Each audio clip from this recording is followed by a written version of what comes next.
Et bonjour à tous, bienvenue pour la mock draft 2024. On est un an avant, on va dire 10 mois avant, mais on sait déjà qui va être pris. Et donc du coup, on est plutôt du genre à partager notre savoir. Donc forcément, on s'est dit qu'on allait faire un petit live. L'activité NFL en ce moment est morte, hein, donc de toute façon, on n'a que ça à discuter. Et pour m'accompagner, Jean-Michel. Salut Jean-Michel. Hey, salut Victor, Niti, Camille et puis tout le monde. Voilà, oui, effectivement, on lit dans l'avenir, donc voilà, on va vous faire partager ça. Salut à toi, Niti. Salut Victor, salut Jean-Mi, salut à tous. Et bonjour à Camille, indéboulonnable à la technique. Salut à tous, salut. Oui, on faisait avant à l'écrit une mock un an avant. On a d'ailleurs fait un article pour comparer la réalité de notre mock. On s'en était pas trop mal sorti, hein, Jean-Mi, sur la 2023. La Ouais, 2022 était un peu plus compliquée, mais sur la 2023, on s'en est pas mal sorti. Et Niti a aussi fait une mock à l'écrit C'est ça, ouais. qui est disponible si vous voulez un peu comparer les choix. Quelques disclaimers avant qu'on continue. Il y a deux équipes qu'on ne mentionnera pas. C'est les Carolina Panthers et c'est les Cleveland Browns qui n'ont pas de premier tour. Pour l'instant, on a laissé aux Jets leur premier tour parce qu'il faut que Rodgers ait joué 65% des snaps et pour l'instant, mathématiquement, il en a joué 0%. Donc on laisse pour l'instant aux Jets, même si on souhaite aux Jets de perdre ce premier tour, ça voudrait dire que Rodgers a joué. On a pris les cotes de Vegas à un détail près, c'est que j'ai modifié les 14 derniers pour quand même avoir 7 AFC, 7 NFC et 8 vainqueurs de division. Ce qui était notamment, ça fait que vous verrez les Saints et les Jaguars un peu plus haut et les Chargers, bien que très bien cotés par Vegas, un peu plus bas parce qu'il fallait un moment sacrifier des équipes pour respecter un ordre un peu logique. Bonjour à tous sur le chat. Alors, je vois PLY, Julien Brossillon, Mika NFL, Yellow 92. Ah là là, on se demande bien qui c'est. Alciamad, bonjour à tous. Merci d'être là. Et on va peut-être commencer dès maintenant avec le premier choix. Alors, hasard un peu des cotes à Vegas. Les deux premiers choix vont être faits par la même équipe, les Arizona Cardinals. Si ça arrive vraiment, ça serait historique, mais bon. Puisque le premier choix, c'est le choix des Cardinals par eux-mêmes, et le deuxième choix, c'est l'échange qu'ils ont monté avec Houston. Donc, je vais commencer avec ce premier choix. Il y a un quarterback que beaucoup de gens attendent, et je vais peut-être en surprendre certains, parce que moi, je vais choisir en effet un quarterback au premier tour, et je vais prendre Drake May de North Carolina, qui est peut-être pas celui que la plupart d'entre vous attendaient. Je m'explique d'abord sur le cas Kyler Murray. Je pense que dans l'hypothèse où les Cardinals sont premier choix de draft, ça veut dire que Murray n'est pas revenu de sa blessure ou alors qu'il est vraiment en sale état.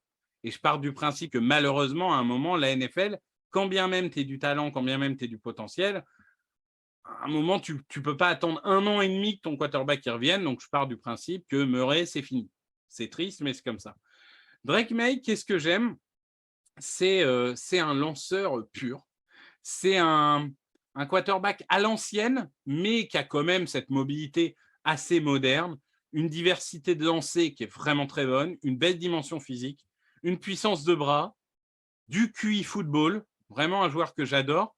C'est pas forcément le meilleur pour subir la pression, même s'il a beaucoup progressé cette année et il va encore progresser. Et c'est pas un coureur, c'est pas Jalen Hurts, c'est pas Justin Fields, c'est pas le mec qui va faire 95 yards à la course. Même si il a des jambes et s'il faut avancer, comme beaucoup de quarterbacks modernes, il va avancer. Niti, je vais te donner en premier la parole parce qu'on a commencé à préparer un peu la saison prochaine, etc. Et il y a une comparaison sur laquelle on était tous les deux d'accord. Du coup, je vais t'essayer à présenter Drake May, qui c'est aujourd'hui en NFL. En NFL, c'est vrai qu'on peut comparer à Justin Herbert, le quarterback des Chargers, bras puissant, effectivement, et même précis. C'est un lanceur qui s'est lancé depuis la poche, mais c'est aussi un joueur qui s'est lancé en mouvement. Il a beaucoup fait, en tout cas, à North Carolina. Moi, j'aime beaucoup le joueur. Il a les dimensions idéales pour jouer quarterback au haut niveau. Voilà, son but en 2023, ce sera d'amener North Carolina très haut, peut-être au titre de l'ACC, pourquoi pas. Mais voilà, Drake May est un très bon joueur. J'espère qu'il fera une aussi bonne saison que 2023. Voilà, il sera à la lutte pour la première place, c'est certain, s'il confirme une saison 2022 pleine de promesses. On me fait remarquer sur le chat que tu es en mode Steelers et Jean-Michel est en mode Bills, comme quoi, hein, on est des Ouais. gens très ouverts et on ne C'est représente pas ça. forcément nos franchises de cœur, parce qu'on rappelle, tu es supporter des Giants.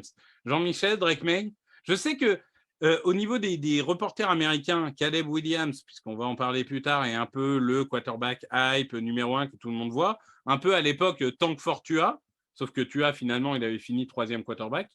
Est-ce que toi aussi, tu as Drake May au-dessus de Caleb Williams? Est-ce que c'est un choix qui te plaît? Au-dessus, je sais pas, c'est vraiment 2 joueurs très différents. Alors après, c'est vrai que Drake May, il est vraiment impressionnant parce qu'il est grand, il est costaud, il a un bras puissant, il a l'air précis dans toutes les zones du terrain. En tout cas, c'est ce qu'on a vu en 2022. En plus, alors oui, d'accord, c'est pas Josh Allen, peut-être pas, mais je trouve qu'il a quand même pas mal de mobilité. Il sait aussi avancer en portant le cuir. Il est vraiment très, très impressionnant. Mais est-ce qu'il est vraiment meilleur? Je sais pas. Caleb Williams, c'est autre chose. Caleb Williams, je le trouve beaucoup plus dynamique dans la poche. Je trouve que c'est vraiment un quarterback capable de plus d'improvisation.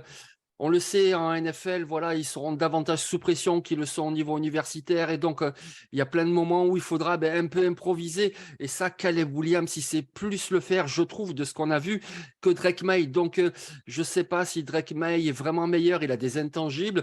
Il serait premier choix de la draft. Je comprends tout à fait ce que tu nous dis, Victor. Mais Caleb Williams, ça se défend aussi parce que voilà, c'est quelqu'un vraiment de explosif. Tu sais pas, il n'y a rien qui se passe, il y a la pression, puis du tout d'un coup, boum, il te lance une passe comme ça à 20 yards, 25 yards et ça fait un jeu fantastique. Donc, je sais pas, ça se tient. C'est 2 styles différents, ça se tient. Après, voilà, qu'est-ce que tu veux? Alors attention, je prends des comparaisons, c'est juste un petit peu comme ça, c'est pas du niveau, mais tu préfères quoi? Tu préfères avoir Peyton Manning ou Patrick Mahomes? Bon, ben voilà, c'est 2 styles très différents, les deux sont très bons. Je dis pas que les deux seront aussi bons, c'est pas ça le truc, mais c'est 2 styles différents. Est-ce que Drake May est vraiment meilleur? Ben, je sais pas, mais après, il y a encore toute une saison et on va bien voir. Ah là là, je voulais te lancer sur Drake May, c'est ma faute, j'ai ouvert la porte et tu nous vends déjà Caleb Williams. Attention, Ah, dans 5 désolé. minutes, tu pourras. Non, mais en tout cas, je suis d'accord avec tout ce que tu as dit. On va passer au deuxième choix. Il est pour Nitti. Et Nitti, du coup, les Cardinals. Tu vas nous trouver un meilleur ami pour Drake May. Voilà, le meilleur ami, peut-être le futur meilleur ami de Drake May. C'est pour moi le meilleur receveur de l'année dernière au college football en 2022. On a un peu teasé sur le site, vous connaissez son père, une légende des Colts, Marvin Harrison. Donc, c'est son fils qu'on va mettre au deuxième choix, Marvin Harrison Jr. de Ohio State. Pourquoi lui? Parce que déjà, cette saison, enfin en 2022, il a explosé. 1263 yards, 14 touchdowns, dont une demi-finale tout simplement incroyable. Et lorsqu'il est sorti contre Georgia, Ohio State n'a plus existé. Donc en demi-finale. Donc c'est déjà un playmaker. Ça va être un receveur numéro 1, on espère, en NFL. En tout cas, il a déjà les armes. Il est grand, il a des mains très sûres, il peut faire n'importe quelle réception, même si le ballon est mal lancé. Bref, Marvin Harrison Jr. a tout, peut-être du next big thing en poste de receveur en NFL. Ah ouais, je suis assez d'accord. Jean-Michel, est-ce que je suis provocateur si je dis que, intrinsèquement de l'importance des positions, Marvin Harrison Jr. est potentiellement le meilleur joueur de cette draft, tout simplement? Ah, ouais, ça y ressemble parce que on voit pas ce qui lui manque. Alors, bien sûr, il y a encore toute une saison à faire, mais on voit pas ce qui lui manque. Il est grand, il est athlétique, il a une bonne envergure, il sait se démarquer à la fois avec ses changements d'appui, à la fois avec la précision de ses tracés. Il a de bonnes mains, il sait tout faire. Franchement, c'est le candidat. Comment dire, depuis Ja'Marr Chase, on n'a pas eu de receveur dans le top 5, mais lui, franchement, il a tout du futur top 5 et pourquoi pas dès le numéro 2. Il a vraiment tout ce qu'il faut. C'est pas juste, voilà, c'est le fils d'eux, donc du coup, on en parle, c'est rigolo, c'est sympa. Non, c'est vraiment un joueur, super joueur. Donc, après, il va falloir qu'il confirme quand même cette année. Il va être hyper surveillé, hyper Ah, marqué. c'est Et puis, ça. On n'oublie pas le fait qu'en plus, Ohio State, superbe équipe, mais ils perdent quand même leur quarterback. Alors oui, bien sûr, des recrues talentueuses. McCord, le quarterback, il a du talent, mais on ne l'a pas encore vu. Et tu perds CJ Stroud, c'est quand même pas évident. Ça ne sera pas le même quarterback pour lui lancer les ballons. On va voir un petit peu en 2023, mais sinon, il a tout ce qu'il faut. Oui, et puis il y a aussi qu'à Ohio State, historiquement, ces dernières années, il y avait 2 ou 3 bons receveurs. On l'a vu à l'époque avec les Jackson Smith et Jigba, etc. Cette année, il y a 2 très bons receveurs et peut-être moins de profondeur derrière. Donc, il faudra voir aussi. Ils vont en effet plus être scrutés. Mais je rappelle que Papa, le petit défaut de Papa en sortant de l'université, c'est qu'il faisait 1m83 pour 83 kilos. Là, il fait 1m90 pour 91 kilos. Donc, c'est Marvin Harrison amélioré physiquement. C'est-à-dire que, bon, voilà, le papa, il n'avait pas tous les standards physiques. Lui, il a tous les standards physiques qu'on attend. Et si vous regardez les stats purs, vous allez peut-être dire, ah, bah, c'est moins bien qu'un Smith Njigba à la belle époque ou qu'un Devonta Smith ou autre. Oui, certes, mais parce que le jeu était différent, parce qu'il y avait plus de cibles, parce que ceci, cela. Mais en attendant, dans la performance pure, il n'y a jamais personne qui a réussi à défendre. Et ça, pour l'instant, on attend toujours de voir qui peut défendre parce qu'il a fait des gros matchs et que personne n'a réussi à contenir ce phénomène. Voilà, Ouais. il était face à Kelly Ringo, il était face à d'autres cornerbacks Ah, mais d'envergure, en tout cas tout dans le le Big gratin, Ten. Mais ouais, tout le donc gratin, ça il a c'est sûr. réussi à faire des matchs à plus de 2 réceptions contre ces joueurs-là, contre des joueurs qui sont déjà aujourd'hui en NFL. Donc, même si il a une grosse blessure comme celle qu'a eu Jackson Smith et Jigba l'an dernier, ce qu'on ne lui souhaite pas, évidemment, euh, il sera tout de même au premier tour, malgré tout, je pense, Ouais, s'il ouais, se ouais. présente Et l'an encore une prochain. fois, il peut Mm. vraiment être beaucoup, beaucoup plus haut. Mm. Avec le troisième choix, cette fois, c'est Jean-Michel. Tu vas nous parler d'un autre joueur dont on avait commencé à beaucoup parler dans nos pastilles hebdomadaires tous les deux, qui finalement a décidé de revenir en université. Pour Indianapolis, forcément, ils ont leur quarterback, pour le meilleur et pour le pire. Donc, tu vas chercher à le protéger. Exactement. Avec, pour moi, le meilleur tackle offensif, c'est Olu Fashanu de Penn State. Oui, on en avait déjà parlé parce qu'il a fait une saison fantastique là en 2022. Il avait l'âge pour se présenter. On pensait qu'il se présenterait. C'est pour ça qu'on va aller dans les pastilles. C'est pour ça qu'on avait fait un article sur le site, sur lui aussi également.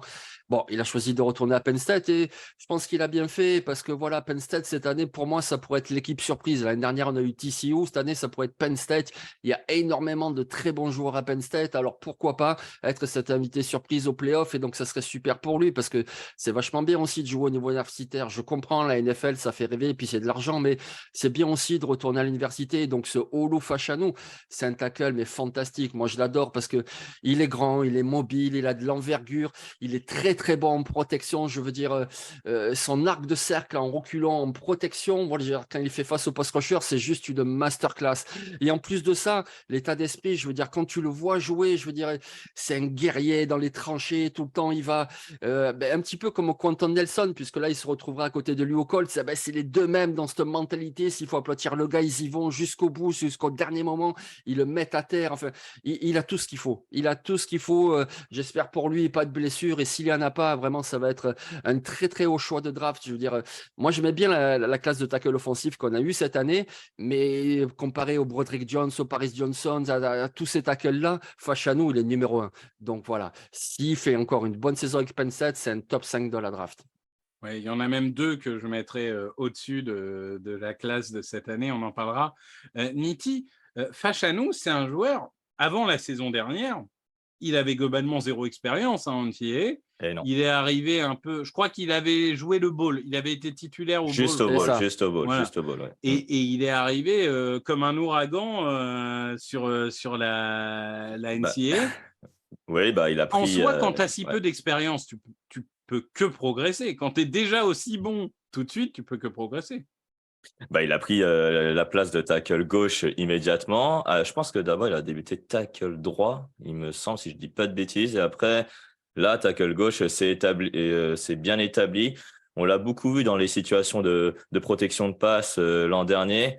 Et là, cette année, on va plus le voir, je pense, hein, puisque Penn State, c'est vraiment une fac, comme vous le savez, une fac qui mise beaucoup sur le sol, vraiment pour le jeu de course. Là, on va voir cette année s'il est vraiment performant parce que là, en ce moment, ce que dit Jean-Michel, effectivement, qu'il est bon dans la protection de passe. pour le jeu de course, il faut qu'il s'améliore encore, notamment au niveau de la mobilité et de la vitesse. Mais sinon, c'est vrai qu'il est puissant, il a une envergure de malade, si je peux me permettre. Mais oui, sinon, c'est un super joueur. Ah bah là, on est sur du monstre physique. Hein. Ouais, On est, clairement. on est clairement sur un phénomène. On va continuer. 4e position avec les Tampa Bay Buccaneers. Et du coup, alors je le rappelle, hein, pas de trade dans cette mock draft parce que Jean-Michel voulait déjà à la base nous trader une numéro 2 pour aller chercher le joueur que je vais prendre maintenant. C'est Caleb Williams. C'est l'autre quarterback en vogue, le quarterback de USC, Heisman Trophy, si je ne dis pas de bêtises. C'est un joueur gros bras, grosse mobilité, excellent coureur, improvisation, créateur de jeu, comme le disait très bien Jean-Michel tout à l'heure. Il vous a déjà très bien expliqué cette partie-là. Moi, c'est un joueur qui me divise, personnellement. Et il y a une stat qui m'a un peu choqué. Choqué, après, ça fait aussi partie du système de jeu du USC, mais il a lancé en moyenne après 3,24 secondes l'année dernière. Sur 130 équipes, c'est 130e. C'est-à-dire qu'il a été dans un fauteuil. Il avait 3 secondes et demie pour lancer à toutes les actions. Donc, oui, tu es à USC, largement le meilleur effectif de Pac-12. Je n'ai pas l'impression de faire injure à Oregon. On va dire, allez, un des 2 meilleurs effectifs de Pac-12 pour faire plaisir à Nitti. Et globalement, ils ont quand même eu un calendrier très abordable. Moi, je trouve qu'il a énormément de qualité. Il est moderne, comme un Jalen Hurts, comme un Justin Fields, etc. C'est une double menace, c'est d'improvisation, tout ce qu'on veut. Après, moi, je demande à voir dans les gros matchs, parce qu'ils n'ont pas fait les playoffs, par exemple, l'année dernière. Là, cette année, il est assez probable qu'ils les fassent. Je demande à voir ce que ça donne dans les gros matchs, quand il sera sous pression face à des gros pass rushers, parce que c'est bien, quand tu es dans un fauteuil, de performer. J'attends de voir comment il va réagir quand il sera en difficulté. Après, je n'ai pas envie de mettre contre lui le fait de ne pas être en difficulté, parce qu'il n'y est pour rien. Mais du coup, j'ai encore ce petit doute de me dire, il est très bon, mais j'attends encore avant de voir un numéro 1 de draft. Nitti, parce que Jean-Mi avait déjà un peu parlé de joueurs, donc je te laisse la primeur.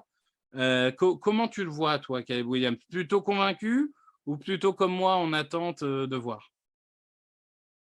Ouais, je t'avoue qu'il y a certains jeux dont parfois je me dis, hey, encaisse le sac et franchement, perds des yards parce que comme tu es talentueux, tu pourras utiliser ton gros bras pour pouvoir permettre d'avoir la première tentative sur une tentative lointaine. Parce que il prend trop de risques. Contrairement à Drake May que tu as sélectionné plus haut en numéro 1, il prend vraiment trop de risques. Par exemple, contre Tulane, il loupe parfois des lancers faciles. On le voit parfois des lancers courts, très faciles, et c'est intercepté par la défense de Tulane. Contre, ils perdent le match d'ailleurs, ils perdent ce bowl où ils étaient ultra favoris. Exactement, ils perdent ce bowl d'1 point. Après, c'est pas de leur faute, c'est la faute un peu plus de la défense, mais ça c'est autre chose. Après, Caleb Williams, bon, il a le bras, il a les qualités athlétiques. Comme tu l'as dit, c'est un effet un quarterback plus moderne que Drake May, qui est plus, on va dire, un peu plus lissé, classique, même s'il a de la mobilité. Il faudra encore une saison pour vraiment le juger dans sa globalité, s'il est vraiment numéro 1 ou numéro 2 par rapport à Drake May. En tout cas, ce sera le duel entre Caleb Williams et Drake May. Pour le numéro 1, c'est quasi certain, à moins qu'un 3e quarterback vienne s'immiscer dans ce duel, mais moi, je ne pense pas. Tu penses à Spencer Ratter, évidemment. Évidemment, qui va revenir du diable de Vauvert. Jean-Mi, tu avais déjà commencé à en parler. Toi, tu es un peu plus optimiste sur Caleb Williams. Tu aimes bien ce genre de joueur. C'est un peu comme Bryce Young. Toi, tu aimes bien les créateurs. Oui, exactement, c'est ça. Voilà. Il peut te faire quelque chose quand il n'y a rien. Et je veux bien, mais la NFL, c'est souvent comme ça. Donc, ouais, moi, c'est ça qui me séduit vraiment. Et puis, voilà, vous dites, je vais attendre un petit peu pour voir Caleb Williams, mais Drake May, il ne voulait pas attendre un petit peu. Je veux dire, c'est pareil, quoi. Déjà, ce n'est pas la même opposition non plus. Bon. Et puis, ouais, mais voilà, mais moi, c'est ça qui me surprend, tu vois. Donc, non, moi, je trouve que Caleb Williams, c'est un très bon joueur, mais comme Drake May, comme lui, comme d'autres, oui, il y a encore des choses à travailler, il y a encore des choses à faire. Mais ouais, j'ai un petit peu moins de restrictions. Moi, je trouve que c'est un joueur tellement spectaculaire, qui a tellement de qualité. Et alors, des fois, il fait des mauvais choix, mais tu vois, comme tu disais, Nitti, ce défaut-là, que des fois, il faudrait qu'ils se débarrassent du ballon, mais c'est le défaut des grands joueurs, c'est-à-dire les gars qui savent que de toute façon, ils vont faire le jeu. C'était un peu ce qu'on voyait déjà de Bryce Young l'année dernière avec Alabama. Des fois, il forçait un peu trop, mais parce que voilà, il y arrive tout le temps. Donc, du coup, il se dit, je vais y arriver, je vais le faire. Et puis, des fois, ça passe pas. Donc, oui, il va falloir qu'il travaille ça, mais quelque part, ça me choque pas. Et je préfère ça à un joueur qui va juste être un petit peu propre et faire que ce qu'il faut. Caleb Williams, voilà, il peut t'emporter un match. C'est le type de quarterback qui peut t'amener tout le monde. Alors, il peut te faire perdre tout le monde, mais c'est le type de quarterback qui peut t'amener tout le monde avec lui tellement il va faire des trucs. Bieswerski qui dit il va partir de la Pac-12. Non, quand je dis il va avoir des grosses oppositions, c'est que Nitti, tu m'arrêtes si je dis une bêtise, mais playoff à 12, c'est dès cette saison-là. Non, c'est l'an prochain, il me semble. Ah, c'est l'an prochain, il n'y a pas les playoffs à 12, hein. Non, c'est toujours les 4 qu'il faut choisir et c'est à partir de 2024. Tu n'as pas encore le réalignement des conférences parce que justement, USC part de la Pac-12. Oui, USC et UCLA vont partir de la Pac-12, mais ça sera l'année prochaine. Bon, on va espérer que ce soit dans le top 4 pour qu'ils puissent jouer des gros matchs. C'est ça. On va enchaîner, Nitti, avec ce 5e choix. Les Titans étaient partis sur un pass rusher. Pas le bon, mais ça, on en parlera. Le mec qui envoie des tacles avant même que tu aies défendu ton choix. Vraiment le bon pote. Hein. Invitez-moi en soirée, toujours là pour vous soutenir. Non, tu as fait le choix d'un joueur dont on parle évidemment beaucoup et qui va avoir beaucoup plus de place cette année, forcément avec le départ de ses anciens coéquipiers. C'est Dallas Turner, le edge de Alabama. Exactement. Donc, le joueur dont tu parlais, c'est Will Anderson, qui est parti donc à Houston, aujourd'hui en NFL. Et là, je prends Dallas Turner, qui a fait une saison freshman de qualité, 8,5 sacs. Il a déçu en 2022, je suis d'accord. Mais ce joueur a une explosivité de dingue. Et vu qu'à Tennessee manque un peu de qualité, je trouve, sur la ligne défensive, sur la ligne de 4, sur la ligne défensive en tout cas, je trouve que ce joueur-là, va apporter cette vitesse. Et alors, il manque un peu de puissance, certes. Après, il était un peu dans l'ombre de Will Anderson, effectivement, comme tu l'as dit l'an dernier, mais il a quand même déçu. Là, il aura plus de place pour briller en espérant qu'il fasse une meilleure saison. J'espère plus de 10 sacs, parce que s'il ne parvient pas à le faire, il pourrait glisser effectivement hors du top 10. Mais là, effectivement, 5e choix, je comprends pour certains, ça peut paraître haut, mais c'est un joueur jeune qui a beaucoup de potentiel et je pense que voilà, avec Alabama, il va prendre sa revanche sur une saison 2022 inachevée.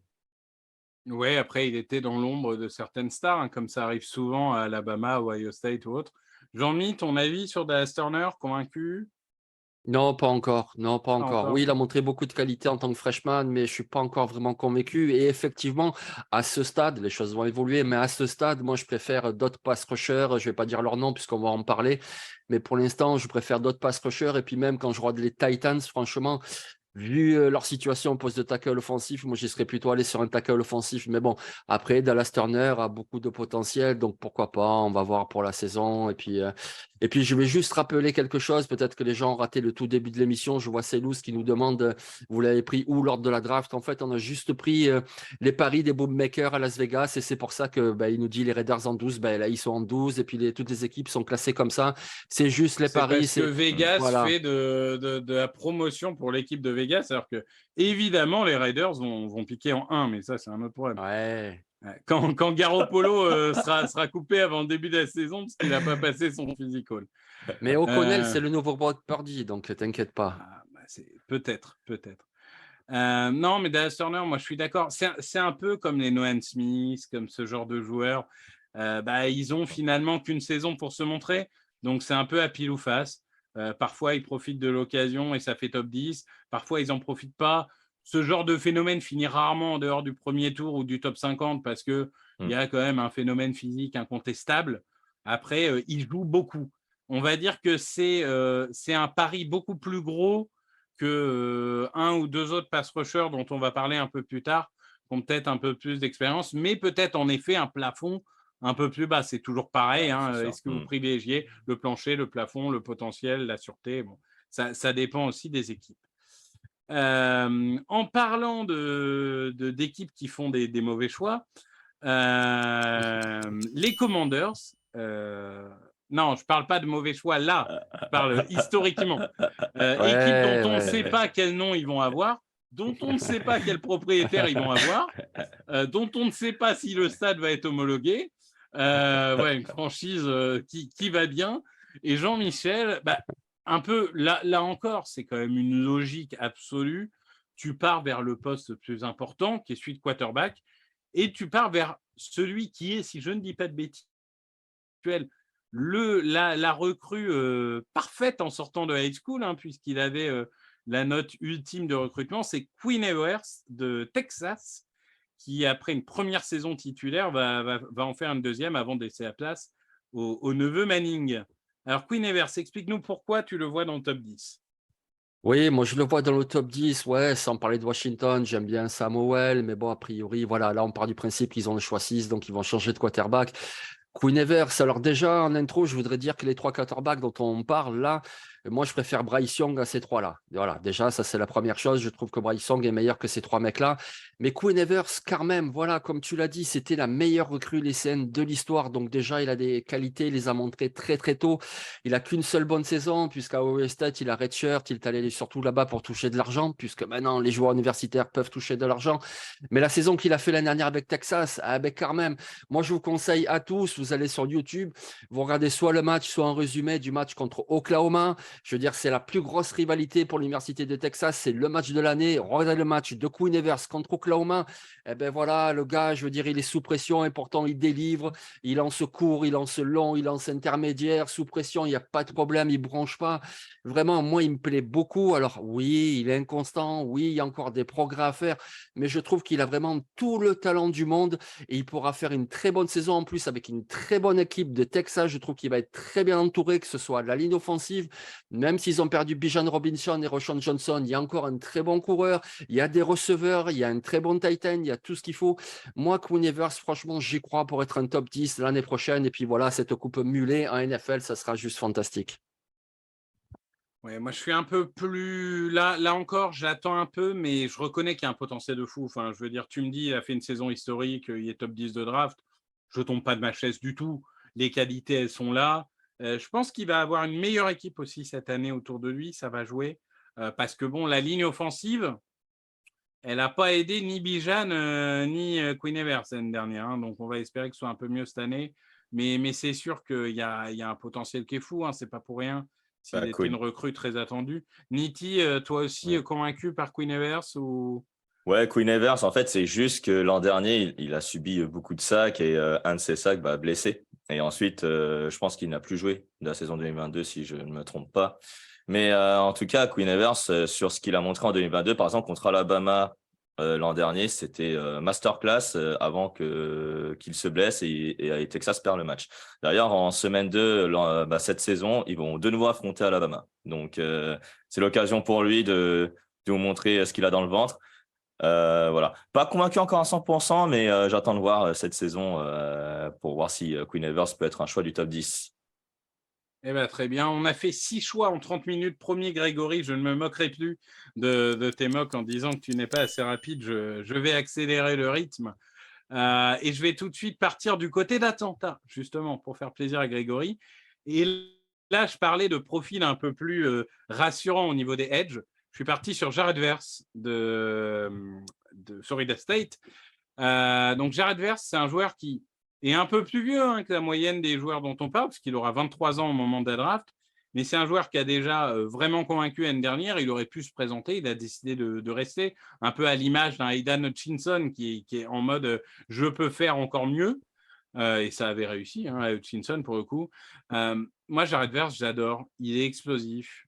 Il est bon contre la course, bon contre la passe. Il a un bon QI football. Il est patient. Il est presque parfait. Mais je dis presque parce qu'il y a un peu un éléphant dans la pièce. C'est qu'il est à 25% de plaquage manqué.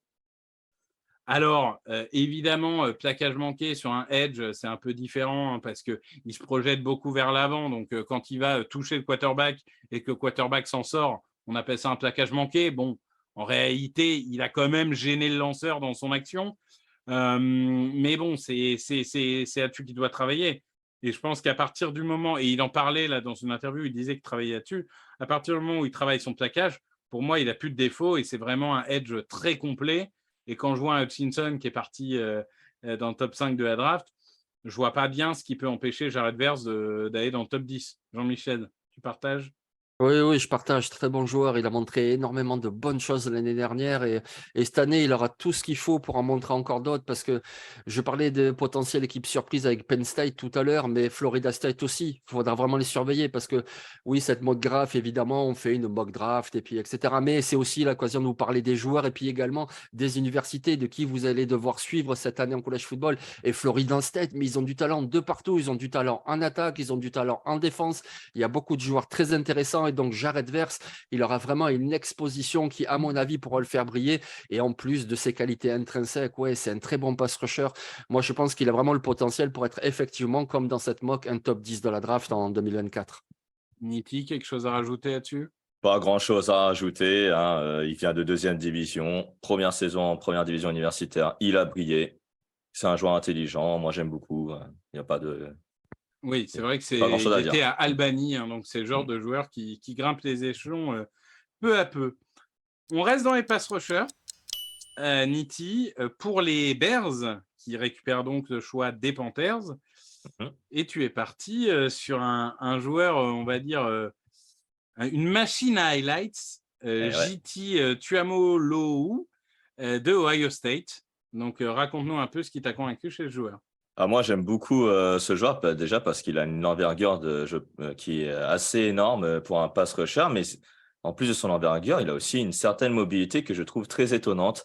Ça peut paraître haut, hein, 8e choix pour JT Tuimoloau, parce que figurez-vous que dans la mock écrit, je l'ai mis aux alentours de la 20e place, il me semble. Mais c'est vrai que c'est une machine à highlight. Alors, ce n'est pas un playmaker en soi, mais quand vous allez le voir avec Ohio State en 2024, vous ne pouvez pas le louper.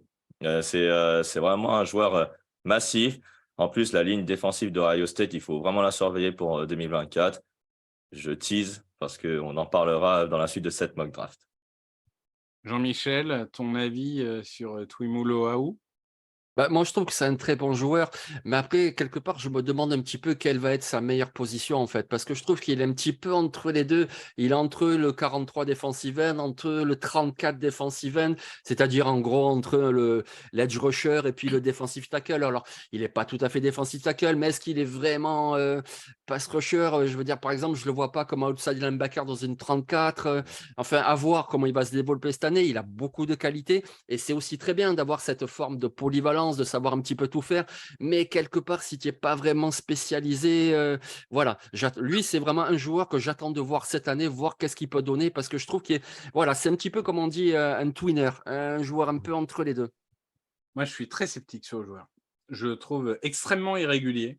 Il y a ce match face à Penn State qui est absolument formidable. À mon avis, vous l'avez sur YouTube, vous l'avez sur Pornhub aussi, hein, parce que celui-là, il est immanquable. Mais à part ça, il y a aussi les matchs où il est passé totalement à côté. Enfin, Michigan, totalement à côté. Michigan State, c'était pas terrible non plus. Enfin, Notre-Dame, c'était pas incroyable non plus. Et 25% de plaquage manqué, lui aussi. Et je trouve qu'il y a quand même un QI football qui est un peu à travailler. Il y a des moments où il déconnecte son cerveau. Donc, j'attends de voir. Moi, je ne suis pas sûr d'avoir aussi haut. Il y a de potentiel, mais il va falloir qu'il prouve cette saison. On arrive en 9e position avec les Patriots de Bilou. Et là, Jean-Michel, là, tu me prends un chouchou. Là, tu me prends un chouchou. Joe Alt, le tackle de Notre-Dame. Je dis tout de suite, pour moi, le meilleur tackle de cette draft pour le moment. Joe Alt, là aussi, on parlait un peu de phénomène avec Olu Fachanou. On est devant un phénomène aussi, là. Oui, oui, aussi. Après, ouais, écoute, moi, je préfère toujours Fachanou, hein, mais bon, après, Joe Alt, il est extraordinaire. Moi, je veux dire, si je suis GM et qu'il y a cette draft-là, je trouve que c'est vraiment, un 9, il est encore disponible, c'est incroyable, c'est vraiment une bonne affaire parce que bah, il a tout ce qu'il faut. Je veux dire, il a le physique prototype, il est grand, il est costaud, il est puissant pour le jeu de course, il a de la mobilité sur les décrochages sur le second rideau, toujours pour le jeu de course, il s'engage très bien. C'est-à-dire que voilà, il a un bon ancrage, il utilise bien ses mains. Je veux dire, après, c'est le fils d'un Hall of Famer des Chiefs, hein, d'un lineman offensif des Chiefs. Hall of Famer, il a vraiment les gènes, il a appris depuis tout petit qu'est-ce que c'est cette position. Il a vraiment tout ce qu'il faut, sauf peut-être un truc. Moi, je trouve que voilà, surtout par rapport à Fashanu, il manque un petit peu de vitesse, je trouve. Alors, tout est relatif, bien évidemment, mais face à des pass rushers rapides, il est parfois en difficulté. Et c'est là-dessus que pour moi, je mets Fashanu pour l'instant au-dessus de lui. Mais Joe Alt, c'est clairement un top 10 de la draft, surtout par rapport à cette position de tackle offensif. Ouais, je suis assez d'accord avec ça. Moi, je trouve que c'est vraiment un joueur ultra polyvalent, le fils de John Alt, tu te disais. Vraiment, et je pense que dans cette équipe de Notre-Dame qui va forcément progresser cette année, il va encore montrer des grandes choses. Nitti, convaincu aussi par Ouais, Alt? ouais, très convaincu. Pas loin de penser effectivement que c'est le meilleur tackle offensif devant Olu-Fashanu aussi. Moi, je les mets pour l'instant au même niveau. Voilà. Et après, on Ouais, va je suis voir assez cette saison. d'accord. Il y a eux deux et Voilà, les autres, c'est ça, mais exactement. je suis assez d'accord. Et donc, on va voir son match contre Clemson face à Miles Murphy, joueur drafté au premier tour, pour ceux qui ne s'en souviennent pas. C'est pour moi déjà une référence. Donc après, là, je sais plus le calendrier de Notre-Dame cette année, mais en tout cas, ce qui est sûr, c'est que voilà, il vient d'une université qui forme très bien les tackles, et je trouve que Joe Alt, avec son envergure, il est très grand déjà pour un tackle. Bon, la mobilité peut, effectivement, je suis d'accord avec Jean-Michel, c'est peut-être pas ça, mais en tout cas, dans la technique, il a déjà les fondamentaux et c'est déjà pas si mal pour un sophomore. Je suis assez d'accord.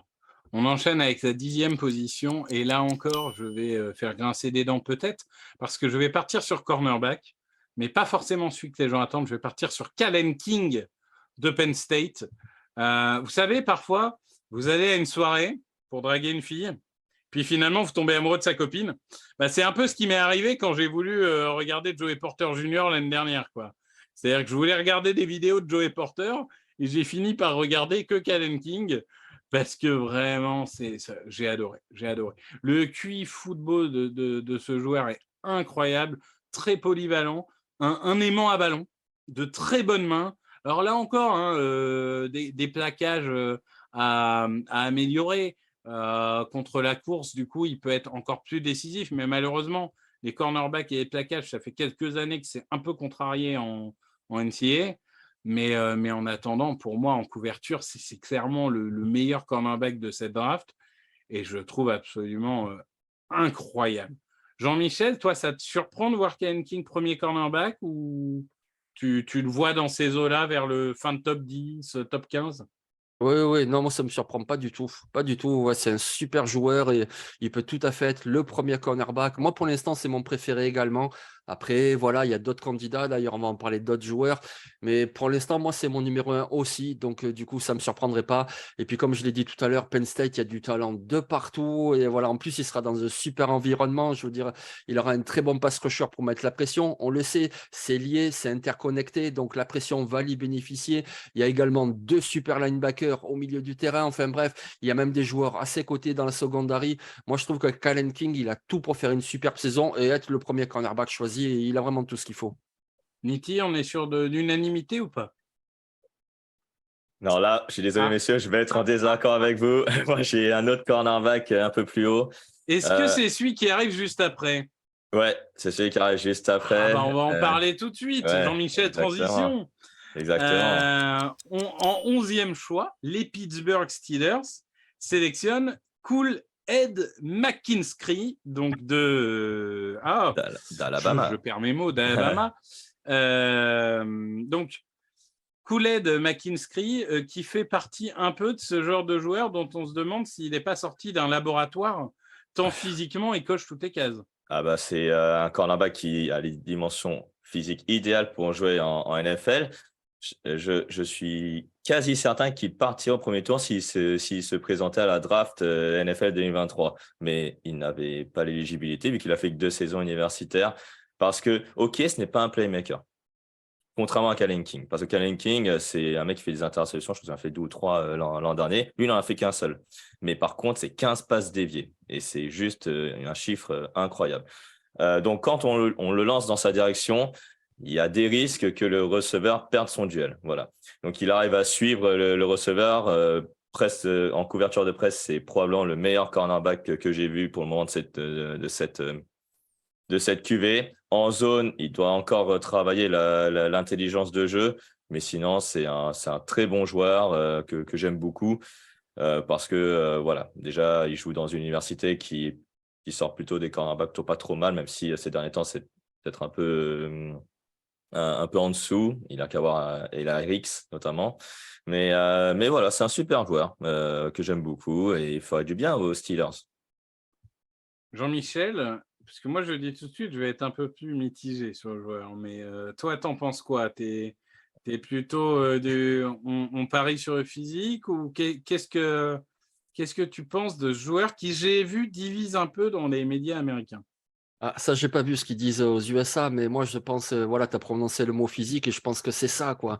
C'est-à-dire que quelque part, il me fait penser un petit peu à Joey Porter du Nord. Alors oui, McKinstry, ok, il est super, il est très athlétique, il a tout ce qu'il faut physiquement, mais je trouve qu'au niveau de l'intelligence de jeu, c'est pas encore tout à fait ça. Et attention, on parle d'une mock draft, donc du premier tour. Je suis pas en train de dire c'est un mauvais joueur, c'est pas un mauvais joueur, mais je trouve que ça manque un petit peu encore. Pour moi, pour l'instant, c'est mon troisième cornerback de cette QV. Voilà, donc troisième, c'est déjà bien, ça veut dire que c'est un bon joueur, mais il est ni deuxième ni premier parce que je trouve qu'il y a encore des choses à développer. Oui, physiquement, il coche toutes les cases, mais l'intelligence de jeu, c'est pas encore tout à fait ça. Ouais, moi j'ai même quatrième. En fait, ce qui me dérange un peu, c'est qu'il a tout. Il me fait penser à Kelly Ringo, en fait. Il coche toutes les cases physiques, mais alors le cerveau ne suit pas. Et je suis désolé, mais Alabama l'année dernière, à part Brian Branch, les defensive backs, ils se sont fait bouffer toute Ah la oui, oui. saison. Ah, Hein. je suis d'accord, je suis Ils d'accord. prennent 5 touchdowns de Jay Nayat, hein, je rappelle Lui, déjà. lui peut-être Et, moins, justement. mais moi, je ne sais pas, j'ai trouvé que il a tout pour être bon, mais j'ai trouvé qu'il était finalement un peu moyen partout et même en fin de saison un petit peu décevant. Je me souviens face à Auburn où c'était un petit peu plus compliqué. Alors, je ne sais pas si les stats valident mon ressenti, mais en tout cas, j'avais trouvé un peu en difficulté et j'avais trouvé Mhm. qu'Auburn n'en avait pas beaucoup profité. Mais bon, en tout cas, ça reste la crème de la crème. Et en effet, ce genre de joueur qui a toutes les dimensions physiques, il peut tout à fait finir dans le top 10, dans le top 15. Il n'y a rien de surprenant. On vous a parlé de un cornerback. On vous a parlé de 2 cornerbacks. On va vous parler de 3 cornerbacks, puisque les Las Vegas Raiders, l'équipe de notre cher ami Jean-Michel, choisit Denzel Burke, le cornerback de Ohio State. Et justement, Jean-Michel, c'est à toi de nous en parler. Donc, pourquoi Burke à cette position-là? Bah déjà parce qu'on parle des Raiders et franchement, je suis désespéré. Oui, Jacorian Bennett, il a fait des bonnes choses à Maryland, mais cette équipe, elle a vraiment besoin d'un cornerback numéro un. Et Denzel Burke, pour moi, c'est un cornerback numéro un.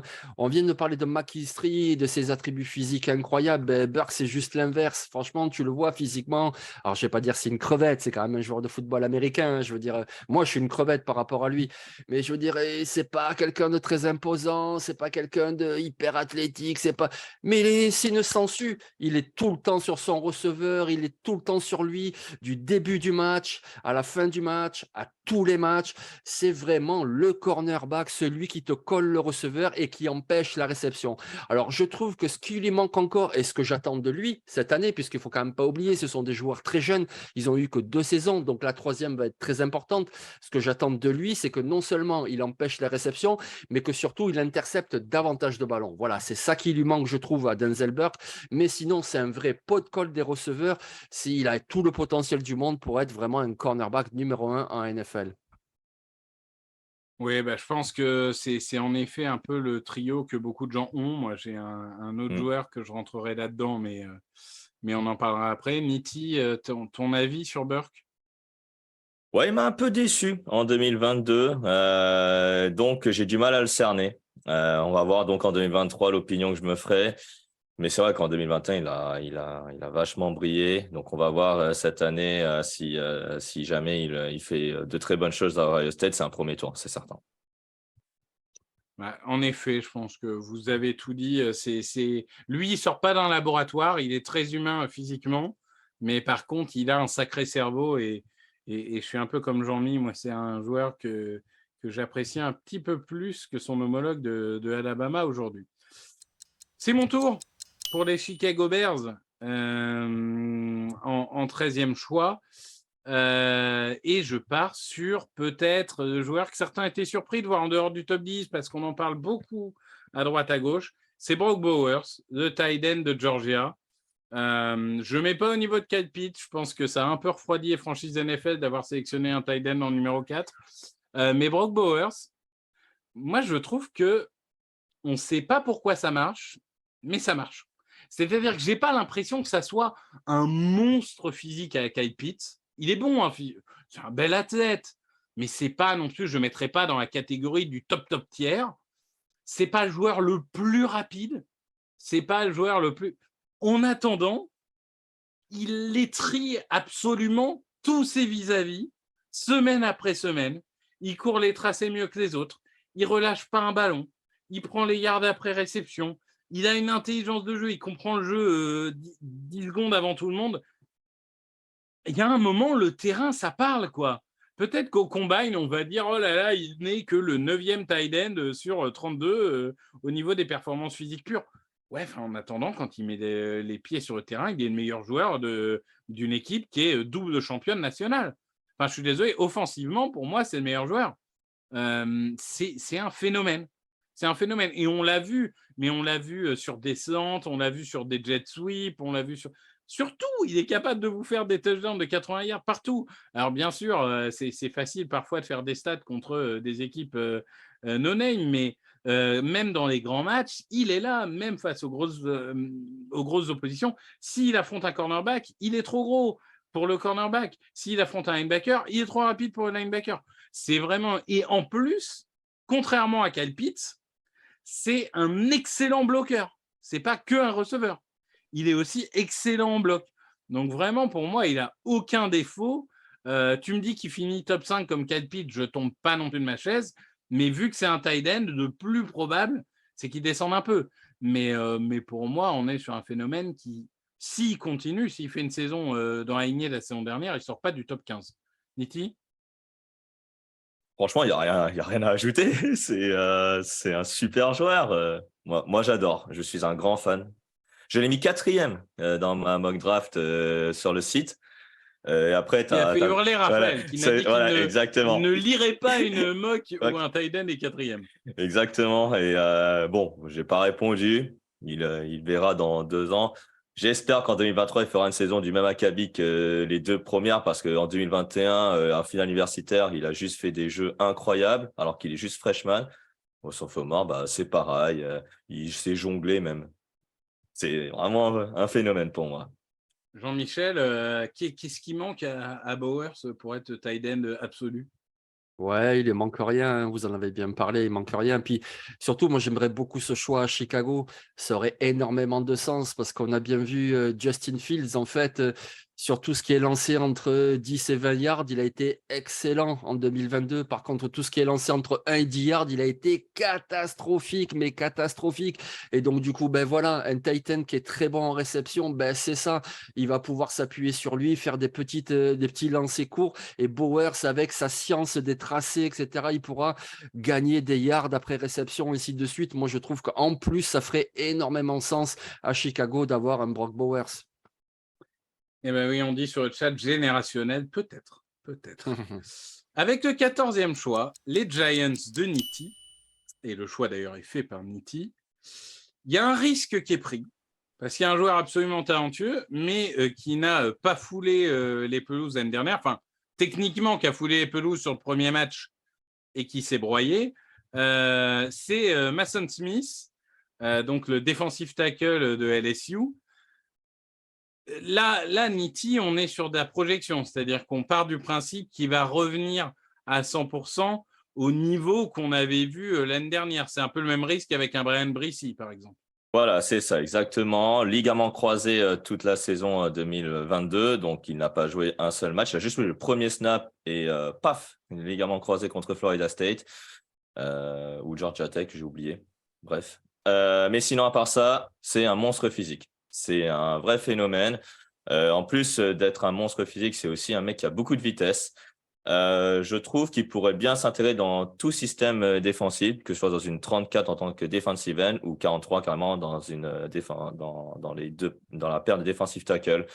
J'aime beaucoup ce joueur. La QV de defensive tackle est plutôt pas mal en 2024. Il fait partie de mes favoris pour être le premier sélectionné. Après, on verra comment il revient effectivement en 2023, mais pour 2024, je prendrai le pari si jamais Mason Smith fait une très bonne saison avec LSU. Oui, bah, je pense que là-dessus, moi, je te rejoins, Jean-Michel, ton avis sur Smith, que finalement, on n'a pas assez vu. On aurait évidemment aimé le voir plus. Là, on est sur de la projection. Oui, c'est ça, exactement. Je veux dire, dans la rotation pour sa saison de freshman, il avait été bon, il avait fait des sacs, on l'avait vu, on s'était dit, oh là là, celui-là, il a un gros potentiel. Et puis, ben voilà, il s'est blessé. Du coup, on l'a pas vu du tout. Donc oui, on est tout à fait sur de la projection, sur le potentiel. On va voir cette saison, je peux pas en dire plus que ça. Oui, effectivement. Là, c'est du pari. C'est du pari. Et pour le 15e choix, Jean-Michel, tu vas nous parler des Packers. Et là encore, tu vas aller sur la ligne offensive avec un joueur que je vais essayer de prononcer encore, Kingsley Suamataia de BYU. Je dois avouer que pour le coup, j'ai plus regardé Blake Freeland que Suamataia. Explique-nous un peu, qu'est-ce qui fait de ce joueur un potentiel top 15 pour toi? Ben parce qu'il est grand, parce qu'il est costaud, parce qu'il est agile. En gros, il a tout, quoi. C'est-à-dire que voilà, il sait contenir les assaillants, il sait également décrocher pour le jeu au sol, il sait un petit peu tout faire. Alors après, il joue à droite en 2022. Je pense qu'il va jouer à gauche avec le départ de Freeland. Donc on va voir un petit peu, être un petit peu plus exposé. On sait, le côté aveugle, c'est toujours un petit peu plus exposé. Donc ben, c'est aussi une chance pour lui, une opportunité. Mais je pense qu'il a vraiment énormément de potentiel. Après, c'est vrai que je me projetais aussi sur les Packers. Je trouve qu'ils ont un besoin qui sera encore plus prégnant l'année prochaine au poste de tackle. J'ai hésité d'ailleurs avec un autre tackle qui lui joue à Georgia. On sait qu'aux Packers, ils aiment bien les joueurs de Georgia. Finalement, je suis allé sur lui, sur Kingsley S, on va l'appeler comme ça, parce que voilà, il a vraiment énormément de potentiel. Il a été bon l'année dernière. Cette année, il doit confirmer, en plus en jouant à gauche. Ben, s'il le fait, franchement, c'est une moitié de premier tour de draft. Oui, je suis assez d'accord. Il y a un vrai potentiel. Niti, toi, tu as pu voir un peu ce joueur, parce que BYU, on ne va pas mentir, on ne regarde pas non plus toutes les Ouais, équipes toutes les semaines. Et BYU, ce n'est pas forcément une dernière d'équipe qu'on regardait de plus. ouais, je t'avoue que j'ai pas trop regardé BYU, en tout cas moins que les années précédentes. BYU, bah déjà parce tu vois, c'est une équipe qui n'est pas vraiment liée à une conférence, donc c'est un peu difficile de les juger. Il y a qu'à voir tout simplement la draft de Zach Wilson. Mais voilà, Suamataia est un monstre physique de ce que j'ai vu, en tout cas dans les quelques vidéos que j'ai vues. Mais voilà, je peux pas en dire plus parce que à BYU, il doit confirmer en 2023 une bonne saison 2022. Il a concédé 0 sac en 2022, donc en 2023, on espère qu'il fera la même chose. Ouais, après les stats, Effectivement. tu vois, excuse-moi, les stats avec Ouais, BYU, franchement, c'est à relativiser parce que mm, l'opposition, c'est pas comme tu l'as dit, c'est voilà, ça. il joue pas en SEC, il joue pas. Après, voilà, il a montré de belles qualités sur le terrain. Vous pouvez retrouver des résumés de BYU, de matchs, et puis vous le Mm, regardez jouer, vous mm, verrez, il a déjà beaucoup de mm. qualités et on va voir s'il confirme en 2023. Les stats de BYU, Zach Wilson peut vous en parler.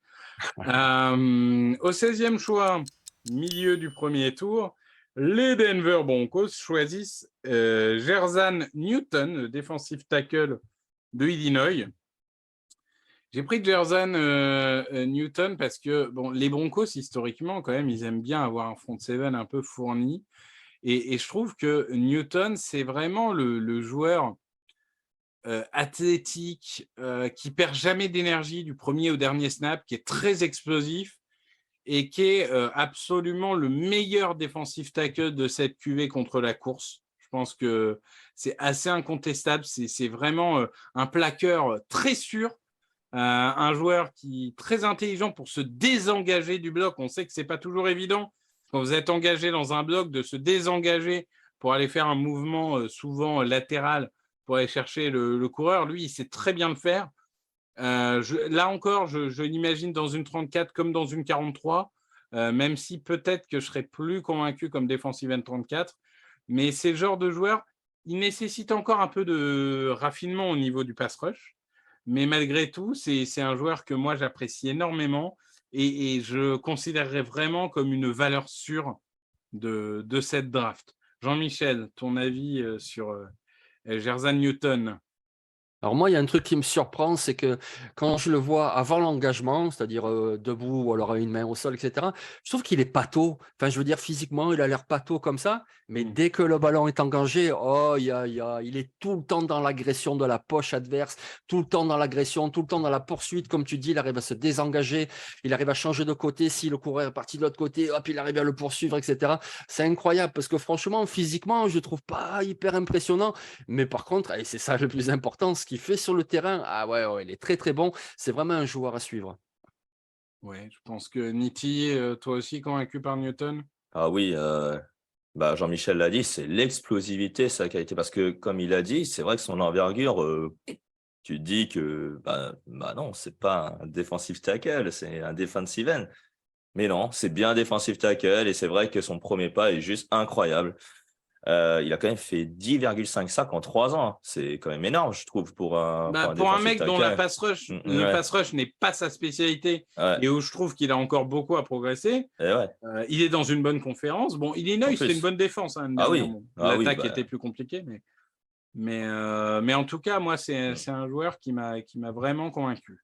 mm. Au 17e choix, Nitti pour les Texans qui prennent donc la place des Browns. Désolé aux fans de Cleveland, on ne parlera pas de vous ce soir. Quand bien même, vous l'avez remarqué, on ne parle pas tellement des équipes, hein. Le but, c'est surtout de vous présenter les joueurs. Les équipes, c'est plutôt de l'habillage.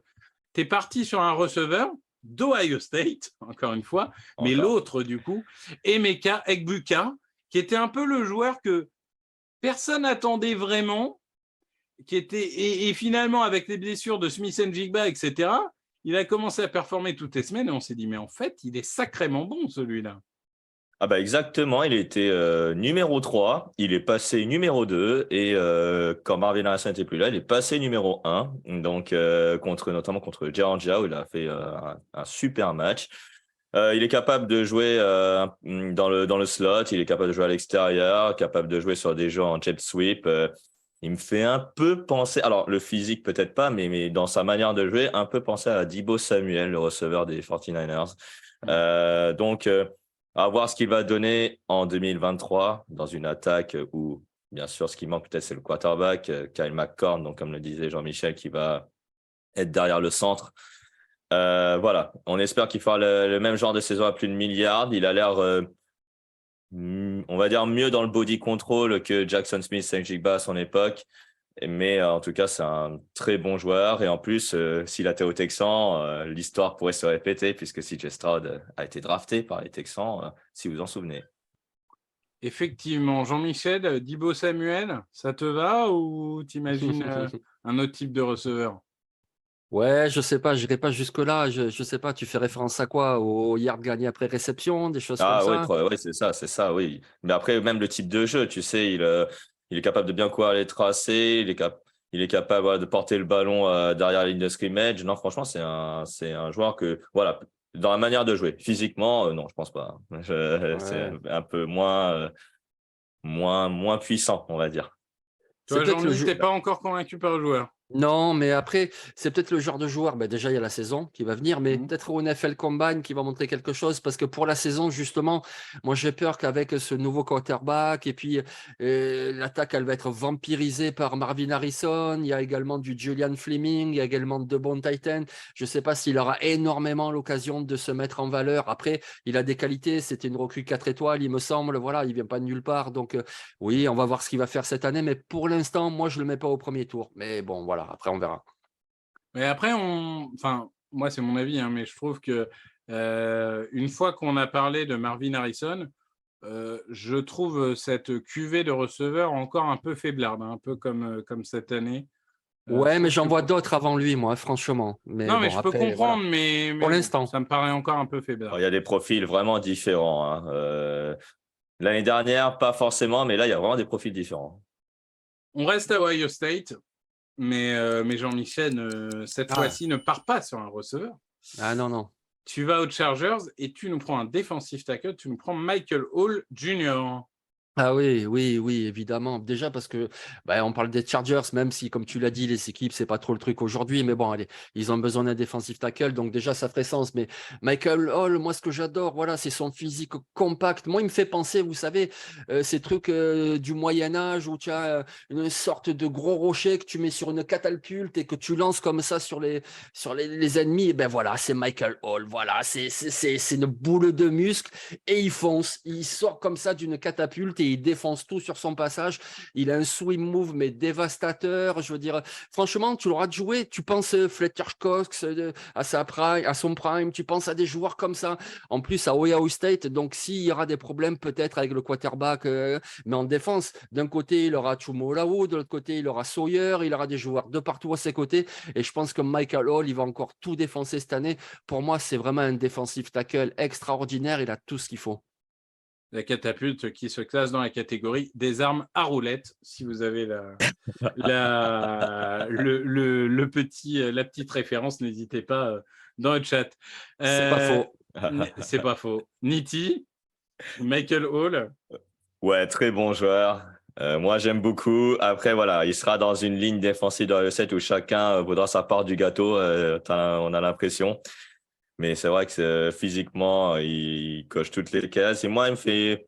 Ouais, Fletcher Cox, je dirais pas non, effectivement, pour une comparaison. Après, voilà, il y a encore quelques lacunes, notamment dans la partie mobilité, mais c'est un défensif tackle qui devrait, j'espère, briller en 2023 si jamais il est en bonne santé et qu'Ohio State fait une très grosse saison dans la Big Ten. merci à MattD33 qui a compris la référence. Les armes à roulettes mobiles. C'est mon tour pour les Seahawks. On commence les playoffs là. Alors, je vais faire rager comme ça ceux d'avant. Là, on commence les playoffs, notamment les fans des Chargers, ils vont être contents de savoir qu'ils ne sont pas en playoffs.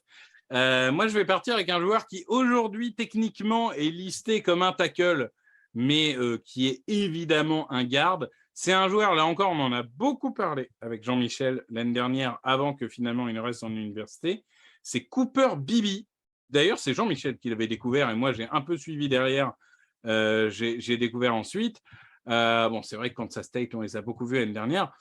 Moi, Cooper Beebe, je trouve que c'est un joueur incroyable en jeu de course. Il est puissant, il est intelligent et il est très bon dans un jeu mobile latéral et très bon aussi lorsqu'il s'agit d'aller tout droit au deuxième rideau.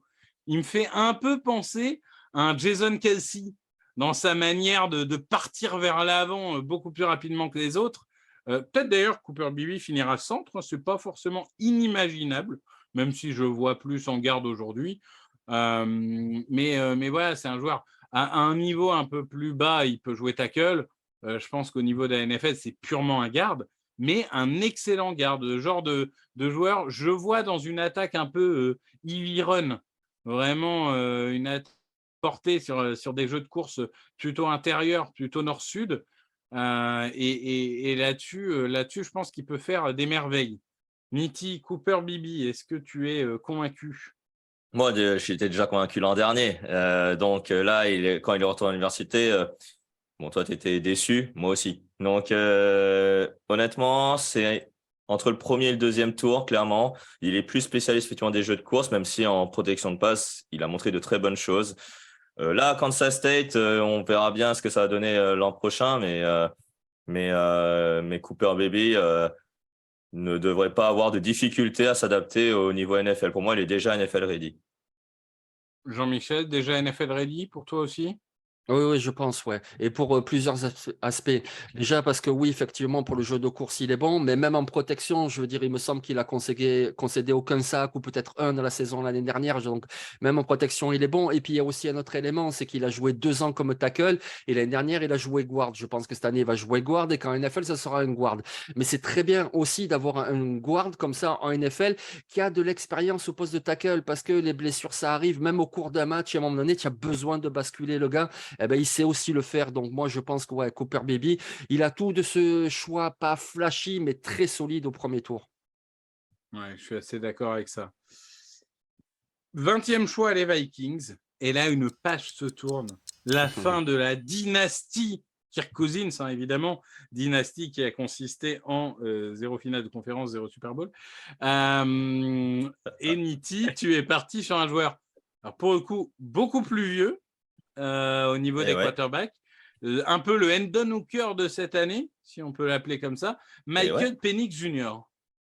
Oui, le quarterback de Washington qui, après 4 saisons à Indiana, a fait une 5e saison universitaire donc à Washington et il a été excellent. Il a été excellent. Alors, je ne m'y attendais pas à ce qu'il soit si bon que ça. Après, il faut voir le comité de cible qu'il avait. C'était plutôt pas trop mal du côté de Washington.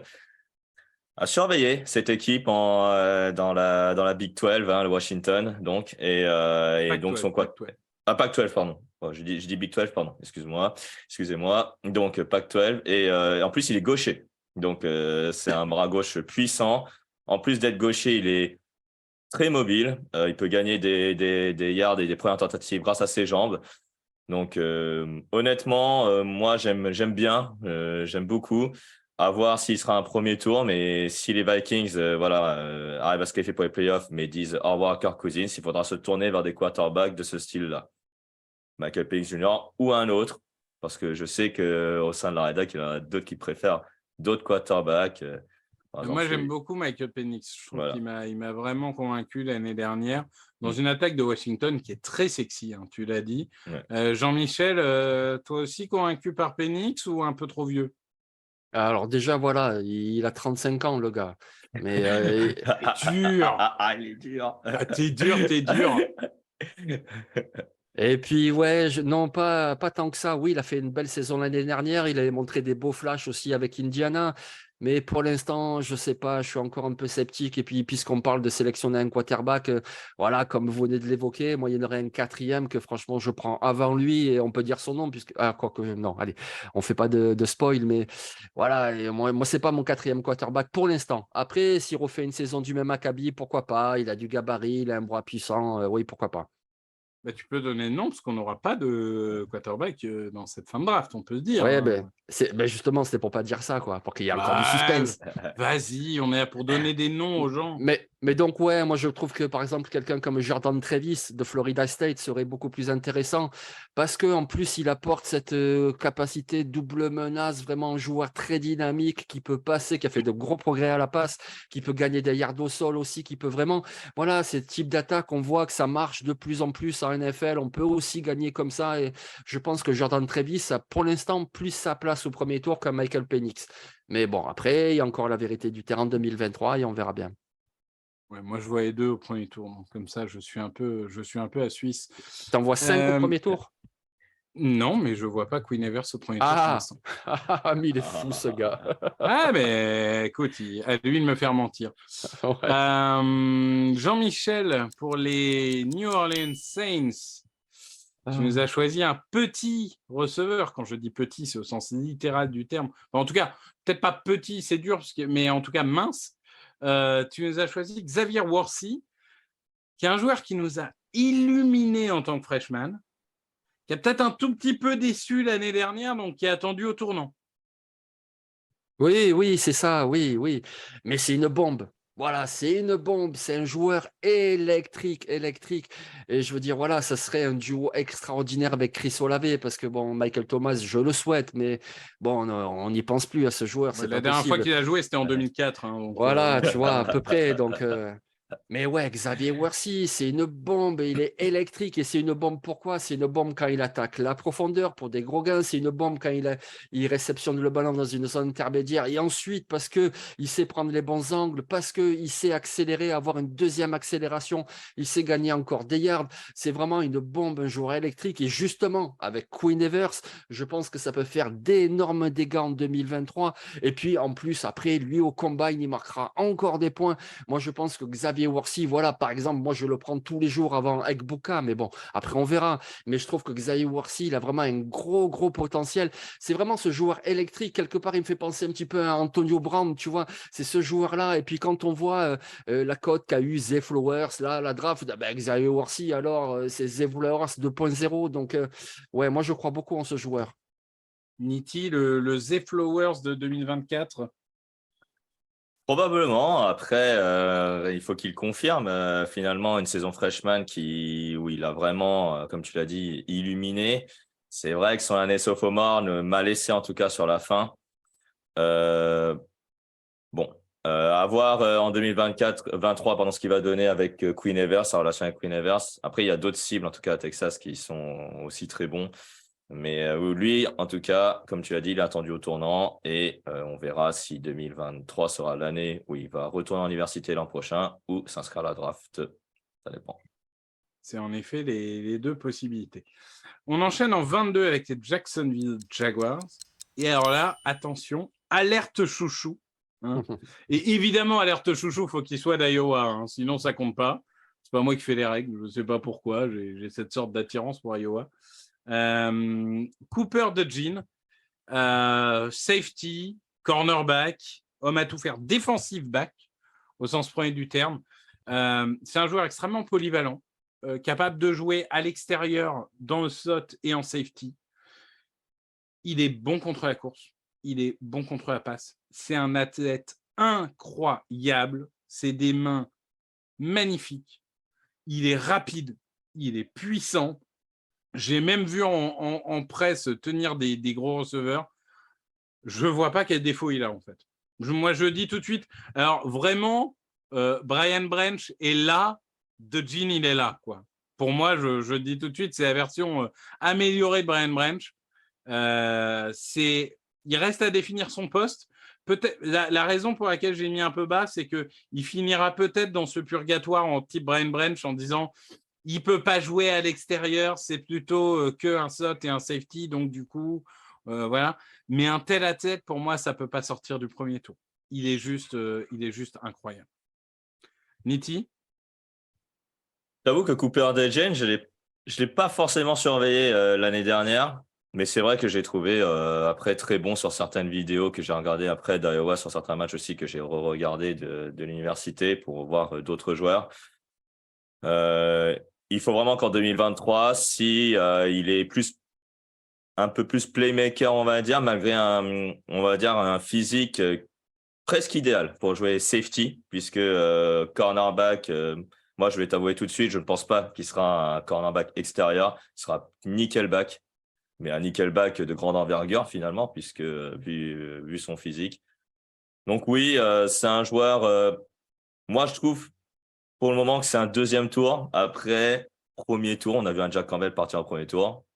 Pourquoi pas? Ah ouais, mais je voulais annoncer pendant 6 mois.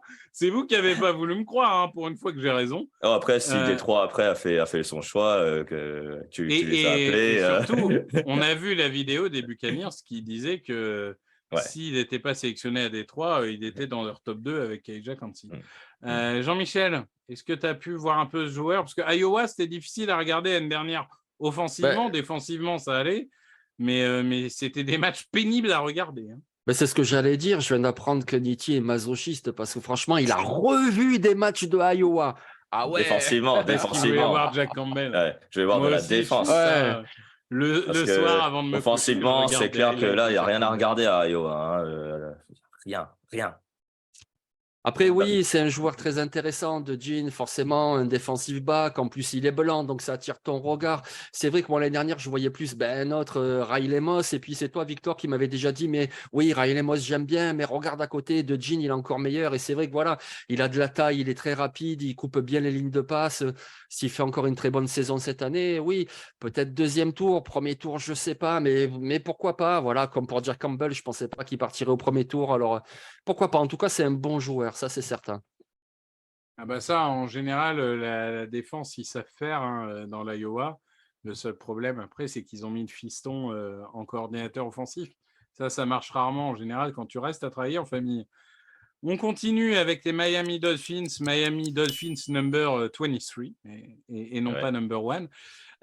Avec le genre de mec qui a un nom générique de joueur dans Madden, Donovan Jackson, donc le garde de Ohio State. Vraiment, c'est le genre de nom, Donovan Jackson. C'est ça, c'est clair. Tu sais, dans Madden, c'est le mec Tu crées tu crées ton personnage, tu l'appelles non stylé, Tu l'appelles Donovan Jackson. ouais, c'est ça. Matthew Smith et Donovan Jackson. C'est Parle-nous ça. du coup de Donovan Jackson, le garde d'Ohio State. Qu'est-ce qui t'a convaincu Ouais, chez ce alors joueur? effectivement, c'est un joueur qui un peu dans la même lignée qu'un Osiris Torrance. Un peu plus petit peut-être qu'Osiris Torrance, mais sinon c'est un joueur qui est très bon dans la protection de passe, qui a progressé dans les jeux de course, en tout cas l'an dernier. À voir ce qu'il va donner l'an prochain. Après, c'est surtout le potentiel parce qu'il est jeune. Je crois il a seulement 20 ans, Donovan Jackson. Et donc, il va entamer sa 3e saison en tant que titulaire en poste garde. Garde droit, il me semble, il était l'an dernier, parce que c'est Matthew Jones qui a occupé le poste de garde gauche l'an dernier, qui est plus expérimenté, lui. Mais vu qu'il a voilà, dans la ligne offensive d'Ohio State, il va devoir progresser de nouveau. Et s'il progresse bien, c'est un premier tour. Sinon, c'est plus un 2e, 3e tour. Mais c'est un joueur que je vais surveiller en tout cas l'an prochain, lors de la saison 2023. Oui, on va continuer à en parler, mais une belle classe de garde, enfin en tout cas une belle classe de linemen intérieurs, je pense, à venir. Jean-Mi, quelque chose à rajouter? Bah, moi, je pense que Donovan Jackson, il est plus au garde gauche que droit, mais c'est pas grave. Et ce que j'aime bien quand j'ai vu ce choix, c'est par rapport à Miami, parce qu'on sait que C'est souvent, vrai. sur la ligne offensive, ils ont un système de zone, et donc il faut que les linemen sachent vraiment avoir de la mobilité, notamment latérale, etc. Et Donovan Jackson, c'est que ça, enfin, pas que ça, mais il est très bon là-dedans. On l'a vu avec Ohio State, dès qu'il y avait des schémas comme ça en zone, il fallait partir d'un côté ou alors décrocher sur le second rideau pour le jeu de course, il est très, très bon. Donc, ça serait un fit parfait. Premier tour, ouais, ben, il y a la saison 2023 pour qu'il soit premier tour, mais pour l'instant, pour moi, il est encore un peu border, voilà, parce que pour qu'un guard soit vraiment au premier tour, il faut qu'il soit vraiment très, très, très bon. Et Cooper Baby, oui. Donovan Jackson, pour moi, il est encore un petit peu à la limite, mais il est dans la zone, pourquoi pas. Ouais, bah, on a vu des Osiris Torrance descendre en fin de second tour. Je me demande si Ouais. les gardes sont pas en train d'avoir le traitement des running backs et que bientôt, ça devienne en effet quasiment impossible d'être au premier tour, mais on verra. En parlant de noms génériques, Jean-Michel, les Ravens avec le choix 24 choisissent Leonard Taylor, là aussi un très, très bon nom générique, défensif tackle de Miami, Florida. Tu nous apportes encore un défensif tackle chez les Ravens, c'est un peu leur ADN, hein, on peut le dire, de prendre des joueurs de ligne, un peu à l'image des Eagles. Ouais, c'est Euh, ça. Parle-nous un peu de ce Leonard Taylor. Bah, je trouve que ça ferait sens à côté de Madi Bouiké, et puis ils auront quelques choix à faire de toute façon à la Free Agency la prochaine. Donc ouais, moi Leonard Taylor, alors c'est un petit peu un pari parce que c'est une très grosse recrue, il est arrivé avec une grosse hype et puis finalement il a montré de bonnes choses mais pas extraordinaires. Par contre, il a vraiment mais toutes les qualités du monde. C'est imaginez un autre Leonard Williams. Voilà, c'est ce type-là de joueur parce qu'il a la puissance, il a la mobilité, il a l'intelligence de jeu, il a vraiment tout ce qu'il faut, mais il a montré pour l'instant que par séquence. Si cette année avec Miami, il arrive enfin à le montrer comme ça de façon régulière, alors c'est clair, c'est un choix du premier tour. Et puis après, il aura encore le combine pour marquer des points. C'est vraiment un joueur qui, pour moi, sera même meilleur en NFL qu'en l'université ou à Miami. C'est un marasme total, etc. Désolé pour les fans, mais c'est la vérité. Mais Leonard Taylor, c'est un super talent. Ah bah oui, ça, Miami, c'est mieux en NFL qu'en NCAA actuellement. Ça, c'est sûr. On va continuer avec les Lions, qui sont donc 25e. Ce n'est pas moi qui fais les règles. Ça serait beau pour eux. Ça voudrait dire qu'ils remportent haut la main leur division. Je suis parti avec Chop Robinson. Alors, Jean-Mi avait commencé un peu à en parler quand on a parlé de Kellen King. Tu disais, il y a un excellent pass rusher devant. Donc Penn State, Chop Robinson. Écoute, pour moi, c'est possiblement le meilleur pass rusher pur de cette classe. C'est-à-dire qu'il peut attaquer à l'intérieur, il peut attaquer à l'extérieur, il est explosif et il est physique.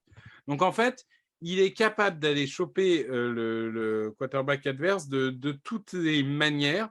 Il est encore jeune, hein, il a fait une année à Maryland, une année à Penn State, donc il va encore se développer. J'attends vraiment un gros développement de sa part. Après, voilà, je pense que là où le bas blesse un petit peu, c'est qu'il a des instincts un peu contrariés contre la course.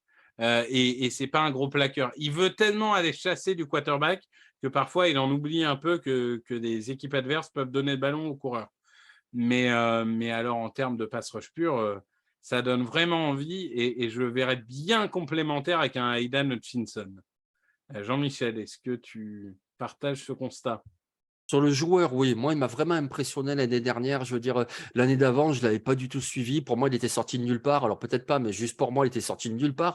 Et il m'a impressionné. Vraiment un super joueur, tout le temps agressif, etc. Après, les Lions, je ne sais pas, parce que bon, il y a quand même James Houston qui fait des bonnes choses. Alors après, oui, on n'a jamais assez de pass rushers, donc pourquoi pas. Et puis, c'est une mock draft, c'est vrai, c'est plus pour les joueurs que pour les équipes. Mais ce Chop Robinson, moi, il m'a impressionné l'année dernière. S'il peut le faire encore cette année, il peut même monter, être un top 15, mais sans problème. Eh ben, écoute, en tout cas, on lui souhaite.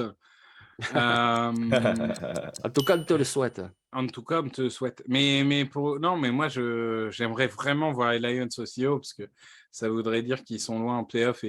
Et je pense aux fans des Lions et à Benjamin Bernard que je salue. Quand je me dis que les Lions ont gagné un match de playoff dans l'ère du Super Bowl, parce qu'ils ont gagné des titres avant, mais depuis 1967, ils ont gagné un match de playoff. Ils mériteraient d'en gagner un ou deux de plus. On passe aux Jets, donc qui pour l'instant conservent leur choix, même si évidemment ça serait un peu bizarre de les voir conserver leur choix et être 26, parce que ça voudrait dire que d'un côté ils ont gagné plein de matchs sans faire jouer Aaron Rodgers, mais bon, c'est la beauté du truc. Et c'est Nitti qui est parti sur JC Latam, le tackle d'Alabama.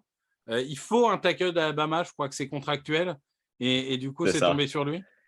Ouais, je sais pas pourquoi, j'aimais bien le joueur, je l'ai regardé un peu et je me suis dit, ah, lui, c'est un premier tour direct.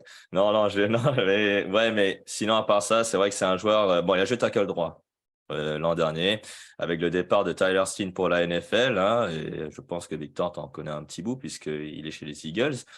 Il va jouer tackle gauche l'an prochain, en 2024. Il faut, voilà, qu'il a la taille, il a l'envergure. Maintenant, ce qu'il faut qu'il améliore, c'est la technique, c'est aussi la mobilité. Mais sinon, en termes de potentiel, pour moi, je le vois premier tour. Peut-être pas top 15 au niveau des Joe Alt ou des Olu Fashanu, voire même Kingsley Soumataya qu'on a mentionné avant. Mais c'est un très bon joueur et les Jets ont besoin d'un tackle pour le prochain, vu que ce besoin était considéré seulement au 4e tour l'an dernier. Ouais, je suis d'accord que c'est un joueur qui nécessite encore beaucoup de travail techniquement. Jean-Michel, on attend de voir comment il se développe. C'est un bijou à travailler, on va dire. Oui, le potentiel est là, mais après, ouais, effectivement, je trouve qu'il y a encore du travail. En tant que tackle, par exemple, moi, j'en parlerai de un tout à l'heure, je l'aurais pris avant lui pour l'instant. En plus, je ne suis pas certain qu'il joue tackle gauche avec Alabama parce qu'ils ont eu une super recrue 5 étoiles il y a 2 ans. Là, à mon avis, ça va être lui le tackle gauche, Pritchett. Mais bon, après, à voir. Et je pense que justement, JC Latam, c'est un bon joueur, mais c'est plus vraiment qu'un tackle droit. Et je pense que c'est plus le bon joueur que tu prends deuxième, peut-être troisième tour. Après, on va voir. Ça se trouve, il va faire une saison fantastique. Mais pour l'instant, je ne suis pas encore hyper convaincu par ce joueur-là. Ouais, moi, je te rejoins. J'ai la même analyse. Les Cowboys. Les Cowboys, c'est pour Jean-Michel. Et ça part sur l'intérieur de la ligne. Ça part dans l'Iowa avec Connor Colby. Alors, du coup, tu parles de masochiste. Tu prends quand même un joueur de l'attaque d'Iowa. Hein, donc, dans le genre masochiste, t'es bien aussi. Eh ouais, mais Iowa, on le sait, ils sont très forts pour former les Titans, très forts pour former la ligne offensive. Voilà, c'est une école. Je veux dire, c'est pas juste L'école de Kirk Ferentz. Mais oui, mais voilà, c'est pas une question de scout de helmet, de regarder quelle est l'écusson sur le casque, mais c'est une question que s'ils sont spécialisés, c'est parce que ça fait des années qu'ils ont des entraîneurs spécialisés là-dedans qui mettent vraiment l'emphase là-dessus. Donc du coup, ils sortent très souvent des joueurs très bien formés sur la ligne offensive et notamment à l'intérieur. Le dernier en date, c'est Tyler Linderbaum par exemple. Et Connor Colby, moi je le trouve très intéressant parce que c'est le guard de gauche. Mais il est bâti comme un tackle. D'ailleurs, il a un petit peu joué tackle avec Iowa, c'était moyen. Par contre, en tant que guard, il a été très très bon. Et je trouve que c'est très bien ça parce qu'il a cette envergure-là, une envergure qui lui donne l'avantage sur tous les défensifs tackles qu'il rencontre, puisqu'on dirait un offensif tackle, le gars. Mais en plus, en guard, il est très rapide, il est très mobile, il est suffisamment puissant pour le jeu de course. Et je trouve qu'il a vraiment tout ce qu'il faut. En plus, là, bon, je me suis fié un petit peu à notre mock, donc c'est Dallas. Et donc, je me dis qu'un guard à Dallas, ce serait intéressant parce que j'imagine que Tyron Smith prendra sa retraite après cette saison. Tyler Smith deviendra le tackle gauche définitif. Et par contre, il y aura un besoin au poste de guard gauche. Et donc, Connell Colby de Iowa, ça me paraît un choix possible. Ouais, il faut juste qu'il change son nom de famille en Smith et normalement, c'est bon, il Oui, est sélectionné. C'est c'est ça. ça. Niti, quelque chose à ajouter sur Connor Colby? Moi, je dois Non. avouer, j'ai quasiment pas regardé, j'ai rien à dire sur le joueur.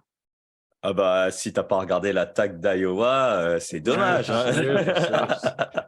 Écoute, Non, ça c'est vrai arrive. que c'est un bon joueur, une belle envergure, un peu léger hein, peut-être, hein, Connor Colby, mais c'est un joueur intelligent. C'est un joueur intelligent. Premier tour, bon, peut-être pas pour le moment de mon côté, mais c'est potentiellement premier tour si 2020, il confirme en 2023 ce qu'il a montré à Iowa.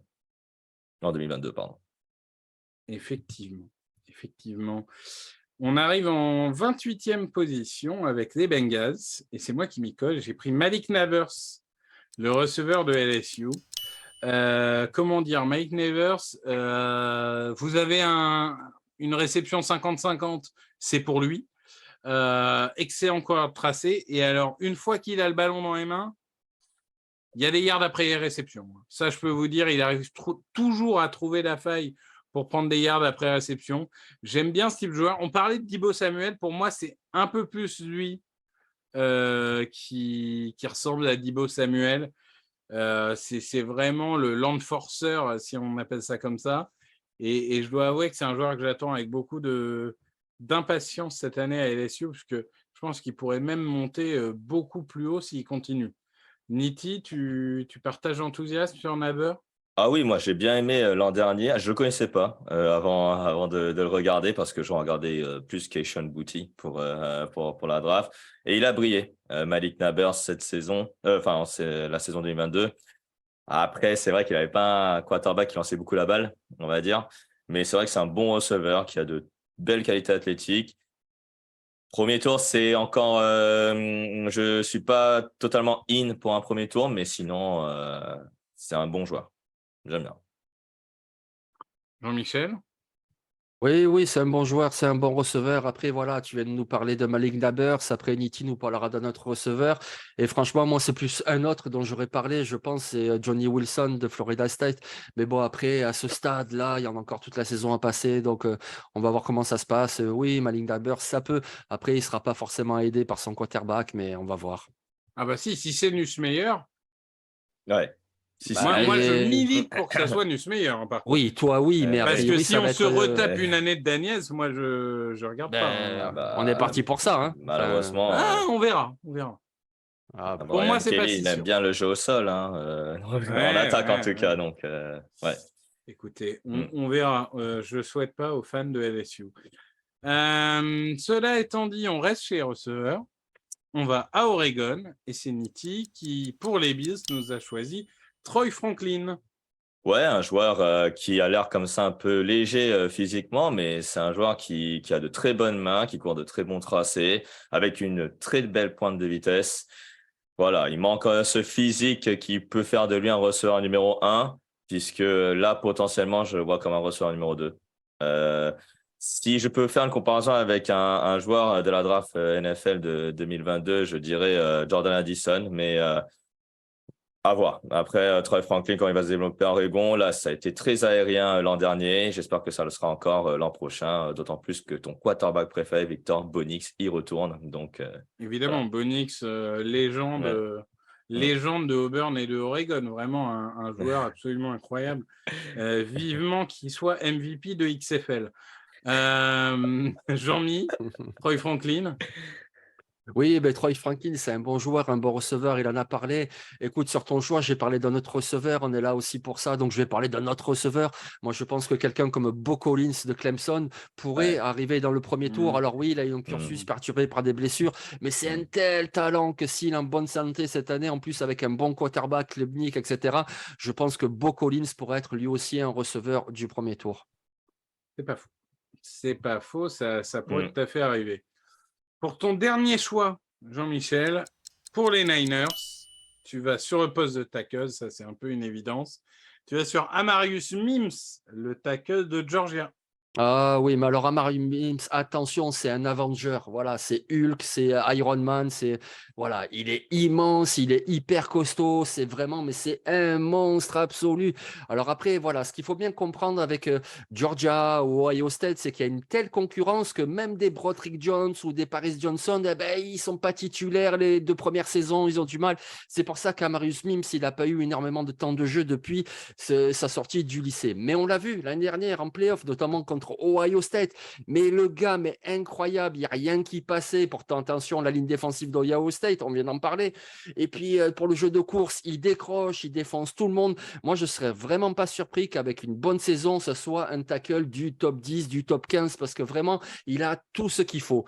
Pour l'instant, le panel est encore un petit peu maigre, ben voilà, mais bon, comme pour Broderick Jones l'année dernière, par exemple, s'il réussit sa bonne saison, et je pense qu'il a tout pour réussir, Amarius Mims, retenez bien son nom, voilà, il est dans le prochain film des Avengers. Eh ben, écoute, Nitti, tu le vois dans un film des Avengers, j'en ai vu aucun, donc je pourrais pas répondre. Mais Bah, c'est vrai que l'envergure qu'il a, Broderick Jones, c'est limite un bisounours à côté. Hein. Donc, Amarius Mims, c'est vrai que quand on va, j'ai un peu regardé jouer l'an dernier parce il était pas forcément, déjà, il était pas titulaire et puis il a montré quelque chose d'intéressante lors des snaps qu'il a eu. Donc là, cette saison, il sera, comme l'a dit Jean-Michel, probablement souvent titulaire et on va le regarder jouer. Et je pense que voilà, à Georgia, il y aura aussi un nouveau quarterback, il y aura un nouveau running back. Offensivement, ça va être un peu le renouveau parce que tu as aussi Warren McClendon qui est parti également du côté des Rams. Donc, à surveiller en attaque. On a parlé de Brock Bowers qui sera probablement la star de l'attaque. Amari Smith, il faut aussi le surveiller. C'est un tackle droit, hein, mais quel Ouais. tackle, pas. ouais, bah ça, je suis d'accord. En plus, aux Niners, il ferait vraiment du bien. Mm. 31e et avant-dernier choix, les Eagles. Et alors là, globalement, bon, on est sur une moque. Hein, je choisis de me faire plaisir, donc j'ai pris un linebacker hein, parce que oui, il fera jamais ça, mais je me suis dit autant se faire plaisir. Je savais que j'allais prendre un linebacker et je savais que j'allais aller à Clemson. La question, c'était lequel des deux. Donc, j'ai mis de côté Barrett Carter, qui Et sera tu t'es sûrement, trompé. voilà, j'allais dire, Oh. pour la majorité des gens, il sera certainement le meilleur linebacker des deux. Mais moi, vous savez, je suis fan des Eagles. Donc, quand j'entends Jeremiah Trotter, forcément, ça résonne à mes oreilles. Il y a des souvenirs qui remontent. Et donc là, on parle évidemment de Jeremiah Trotter Jr., le fils de Jeremiah Trotter, ancien joueur des Eagles et des Redskins, mais pas trop longtemps, il ne faut pas le dire, il faut l'oublier.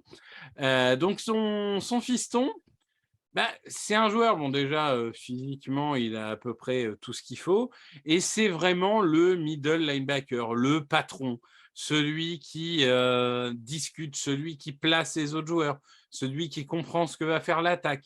Il a d'excellents instincts, il a un excellent QI football. Alors oui, c'est pas un athlète comme peut l'être Barrett Carter, mais pour moi, c'est le joueur le plus intelligent, c'est le capitaine, c'est le leader. Et pour moi, un linebacker, j'attends qu'il soit ça, en fait. Et en tout cas, c'est vraiment plus un middle linebacker, un peu à l'ancienne, un peu à l'image de papa, hein, on ne va pas se mentir. C'est le même style de joueur. Et du coup, forcément, moi, c'est un joueur qui m'a rapidement convaincu. Jean-Michel, je te laisserai parler de l'autre joueur, parce que tant qu'à faire, on va parler des deux. Nitti, toi, si tu devais en choisir un des deux, tu serais de quel côté? Ah, je suis désolé, moi je pars sur Jeremiah Trotter. En fait, tu sais, Voilà.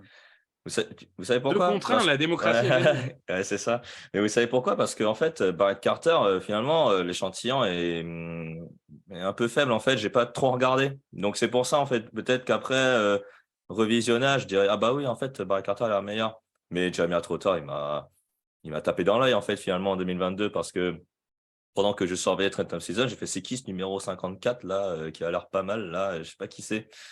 Et bah, Jeremiah Trotter, Jr., c'est le capitaine. Il sera capitaine en 2023. Et ouais, c'est un super joueur. Et j'ai écrit que c'était peut-être le seul linebacker qui sera sélectionné au premier tour. J'ai peut-être oublié Barrett Carter dans la discussion, mais à voir. Jean-Michel, du coup, plutôt que de te faire réagir sur Trotter, faisons découvrir un Ouais. autre joueur en 45 secondes par nous de Barrett Carter. Ben, moi, je trouve que Barrett Carter, il a plus le profil à être choisi au premier tour. C'est surtout ça. Après, voilà, ce que moi je pense ou toi tu penses qui est le meilleur. Moi, quand je fais une mock, je me base sur qu'est-ce qu'ils font en NFL et je pense que le profil athlétique, le profil beaucoup plus playmaker de Barrett Carter me paraît plus correspondre à un premier tour qu'un Jeremiah Trotter qui est un très bon joueur, mais qui pour moi va se faire prendre en fin de deuxième tour ou début de troisième tour. Il sera un bon joueur à NFL, il n'y a pas de problème, mais Barrett Carter, s'il y en a un des deux qui doit être pris au premier tour, c'est Barrett Carter, parce qu'il a le profil pour devenir un joueur un petit peu rare comme ça, alors que des Jeremiah Trotter, je ne dis pas qu'il y en a 10 par an, parce que c'est pas vrai, c'est un très bon joueur, mais voilà, tous les ans, il y en a 4 ou 5 des comme lui, et tu le prends en fin de second ou début troisième. Voilà, c'est pour ça que moi, je privilégie plus un Barrett Carter, même s'il est peut-être un petit peu moins abouti, mais bon, c'est comme ça que ça se passe en NFL, hein. Tu avais le même discours pour Jack Campbell, hein, et il t'a fait mentir. Et il m'a fait mentir, oui, c'est vrai, Non, mais exactement. ça Donc, n'arrivera pas oui. tous les ans, je suis d'accord. Il y a plus de chances que Campbell soit l'exception, confirme la règle, que début d'une tendance. Mais ce n'est pas impossible. Voilà. Mais comme tu le dis, Barrett Carter, en termes de machine à highlight, c'est un peu plus impressionnant. Pour finir, c'est Nitti qui va finir cette sélection avec un joueur, là encore, qui va avoir un peu plus de place cette année pour s'exprimer. C'est un safety, c'est Javon Bullard de Georgia.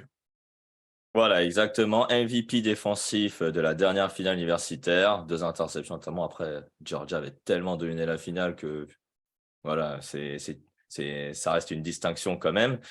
Mais oui, c'est un joueur hyper agressif. Il est peut-être un peu petit pour un safety, mais il est agressif, il sait plaquer. Voilà. Alors, plaquer dans le sens vraiment mettre de l'impact, parce que parfois il peut manquer des plaquages, tu te dis, mais pourquoi? Mais voilà, en tout cas, Javon Bullard, il va avoir effectivement plus de responsabilités l'an prochain, puisque bah, Christopher Smith est parti. Et donc voilà, donc, là pour les Chiefs, le poste de safety, bon, tu as Justin Reed et j'ai oublié son nom, le deuxième safety. Cook. Ouais, voilà, Brian Cook. On verra ce que va donner Justin Reed pour l'an prochain. Et donc, voilà, je lui donnerai un peu de profondeur avec un joueur agressif qui me fait un peu rappeler Tyrann Mathieu. Voilà, Javon Bullard, le safety de Georgia. Ouais, je comprends le parallèle. Jean-Mi, un safety au premier tour, là encore, c'est devenu un peu une rareté de nos jours. Bon, c'est bien qu'on en parle quand même au 32e choix. Tu le vois possiblement dans cette fin de premier tour? C'est possible dans le sens où en plus ce que j'aime bien, c'est qu'il est assez polyvalent, voilà, entre safety, nickelback, il peut faire beaucoup de choses, donc c'est intéressant. Mais sinon, voilà, pour parler un petit peu des joueurs là, donc ce serait c'est le deuxième safety de notre mock. Mais je trouve que justement cette classe de safety, moi, elle m'intrigue beaucoup parce que bon, tu as parlé de Cooper, de Jean, voilà, on parle de Javon Bullard, mais quelque part, tu as aussi Bullock à USC, tu as aussi Mukuba à Clemson, tu en as aussi 2 à Miami et notamment le freak, Cameron le Kitchens. monstre. Alors, Kitchen, si tu veux, mais moi, c'est Ouais. surtout James Williams qui me fait penser à Derwin James, le gars. Et alors, il faut qu'il confirme tous ces gars-là, mais safety, oui, c'est un peu dévalué, mais quelque part, cette UV, il y en a 5-6 qui sont un peu bubble, comme on dit, c'est-à-dire possiblement entre 25 et 50, et puis suivant la saison, suivant le combine, et on pourrait avoir 3 ou 4 safety au premier tour, comme on pourrait en avoir 0. Mais en tout cas, il y a des joueurs vraiment très intéressants dans cette QV au poste de safety. Ouais, je pense aussi que ça va être une cuvée intéressante, en tout cas profonde, Mmh. parce qu'il y a quand même pas mal de joueurs qui sont assez intrigants et on a pas mal de profils différents et c'est ça aussi avec les safety parfois, il y a le talent pur et puis il y a être, ce que l'équipe recherche. Parce que si tu recherches un joueur de boîte ou si tu recherches un safety pour jouer deep, c'est évidemment pas le même type de joueur dont tu as besoin. Et ben voilà, on a fait à peu près, le tour. On a essayé de vous parler d'à peu près tous les postes, des joueurs à suivre. Évidemment, il y en aura plein d'autres qu'on n'a pas encore vu venir, qui vont venir se greffer au premier tour. Il y a là, forcément, les joueurs qu'on connaît le plus, ils viennent des grandes universités. Vous allez voir d'autres joueurs venant d'universités que les gens ont moins regardés l'année dernière, et c'est tout naturel, qui vont venir se greffer. Mais en tout cas, ça vous donne un premier échantillon de joueurs à regarder pour la saison universitaire. Ça commence le 26 août, si je ne dis pas de bêtises, à week 0. Voilà, À la week Dublin, 0, exactement. Voilà, ah, avec un match à Dublin. C'est qui à Dublin cette année? c'est Navy contre, Notre-Dame. Ah oui, ils ont mis Navy. Ah Ouais. oui. Ah, ils n'ont pas peur. Alors, si vous aimez Ah! les quarterbacks, allez pas aller Ouais. chercher Navy. Mais en tout cas, donc contre Notre-Dame, c'est quand même deux programmes historiques, on peut le dire. Bah Là, pour oui. le coup, c'est un match historique dans le sens premier du terme. Merci à vous, merci Niti, merci Jean-Mi. Un grand merci à Camille, hein, évidemment qu'on n'entend pas tout au long d'émission, mais qui continue à être un peu le gardien du phare. Sans lui, rien ne serait possible. Merci à tous de nous avoir suivis. On se retrouve, je ne sais pas. Je ne sais pas quand on se retrouve. En tout cas, là, forcément, juin et juillet sont un peu les mois, on va dire, où il y a le moins d'activité. En tout cas, si on parle de vos équipes en général, c'est pour 2 extra sportifs ou pour des blessures. Donc, on essaye de faire en sorte que les médias ne parlent pas de nos équipes. On a évidemment les previews écrites qui vont arriver. On a déjà commencé à travailler dessus, notamment Jean-Michel, qu'on a déjà écrit 78. Il n'est pas au courant qu'il n'y a que 32 franchises NFL. Niti, tu as aussi préparé des top 10 universitaires qui vont arriver. C'est ça. Et évidemment, on va essayer de vous faire vivre et la saison NFL et la saison NCAA comme on l'a fait l'année dernière et les années précédentes. Merci encore. Merci à vous tous qui nous avez suivis.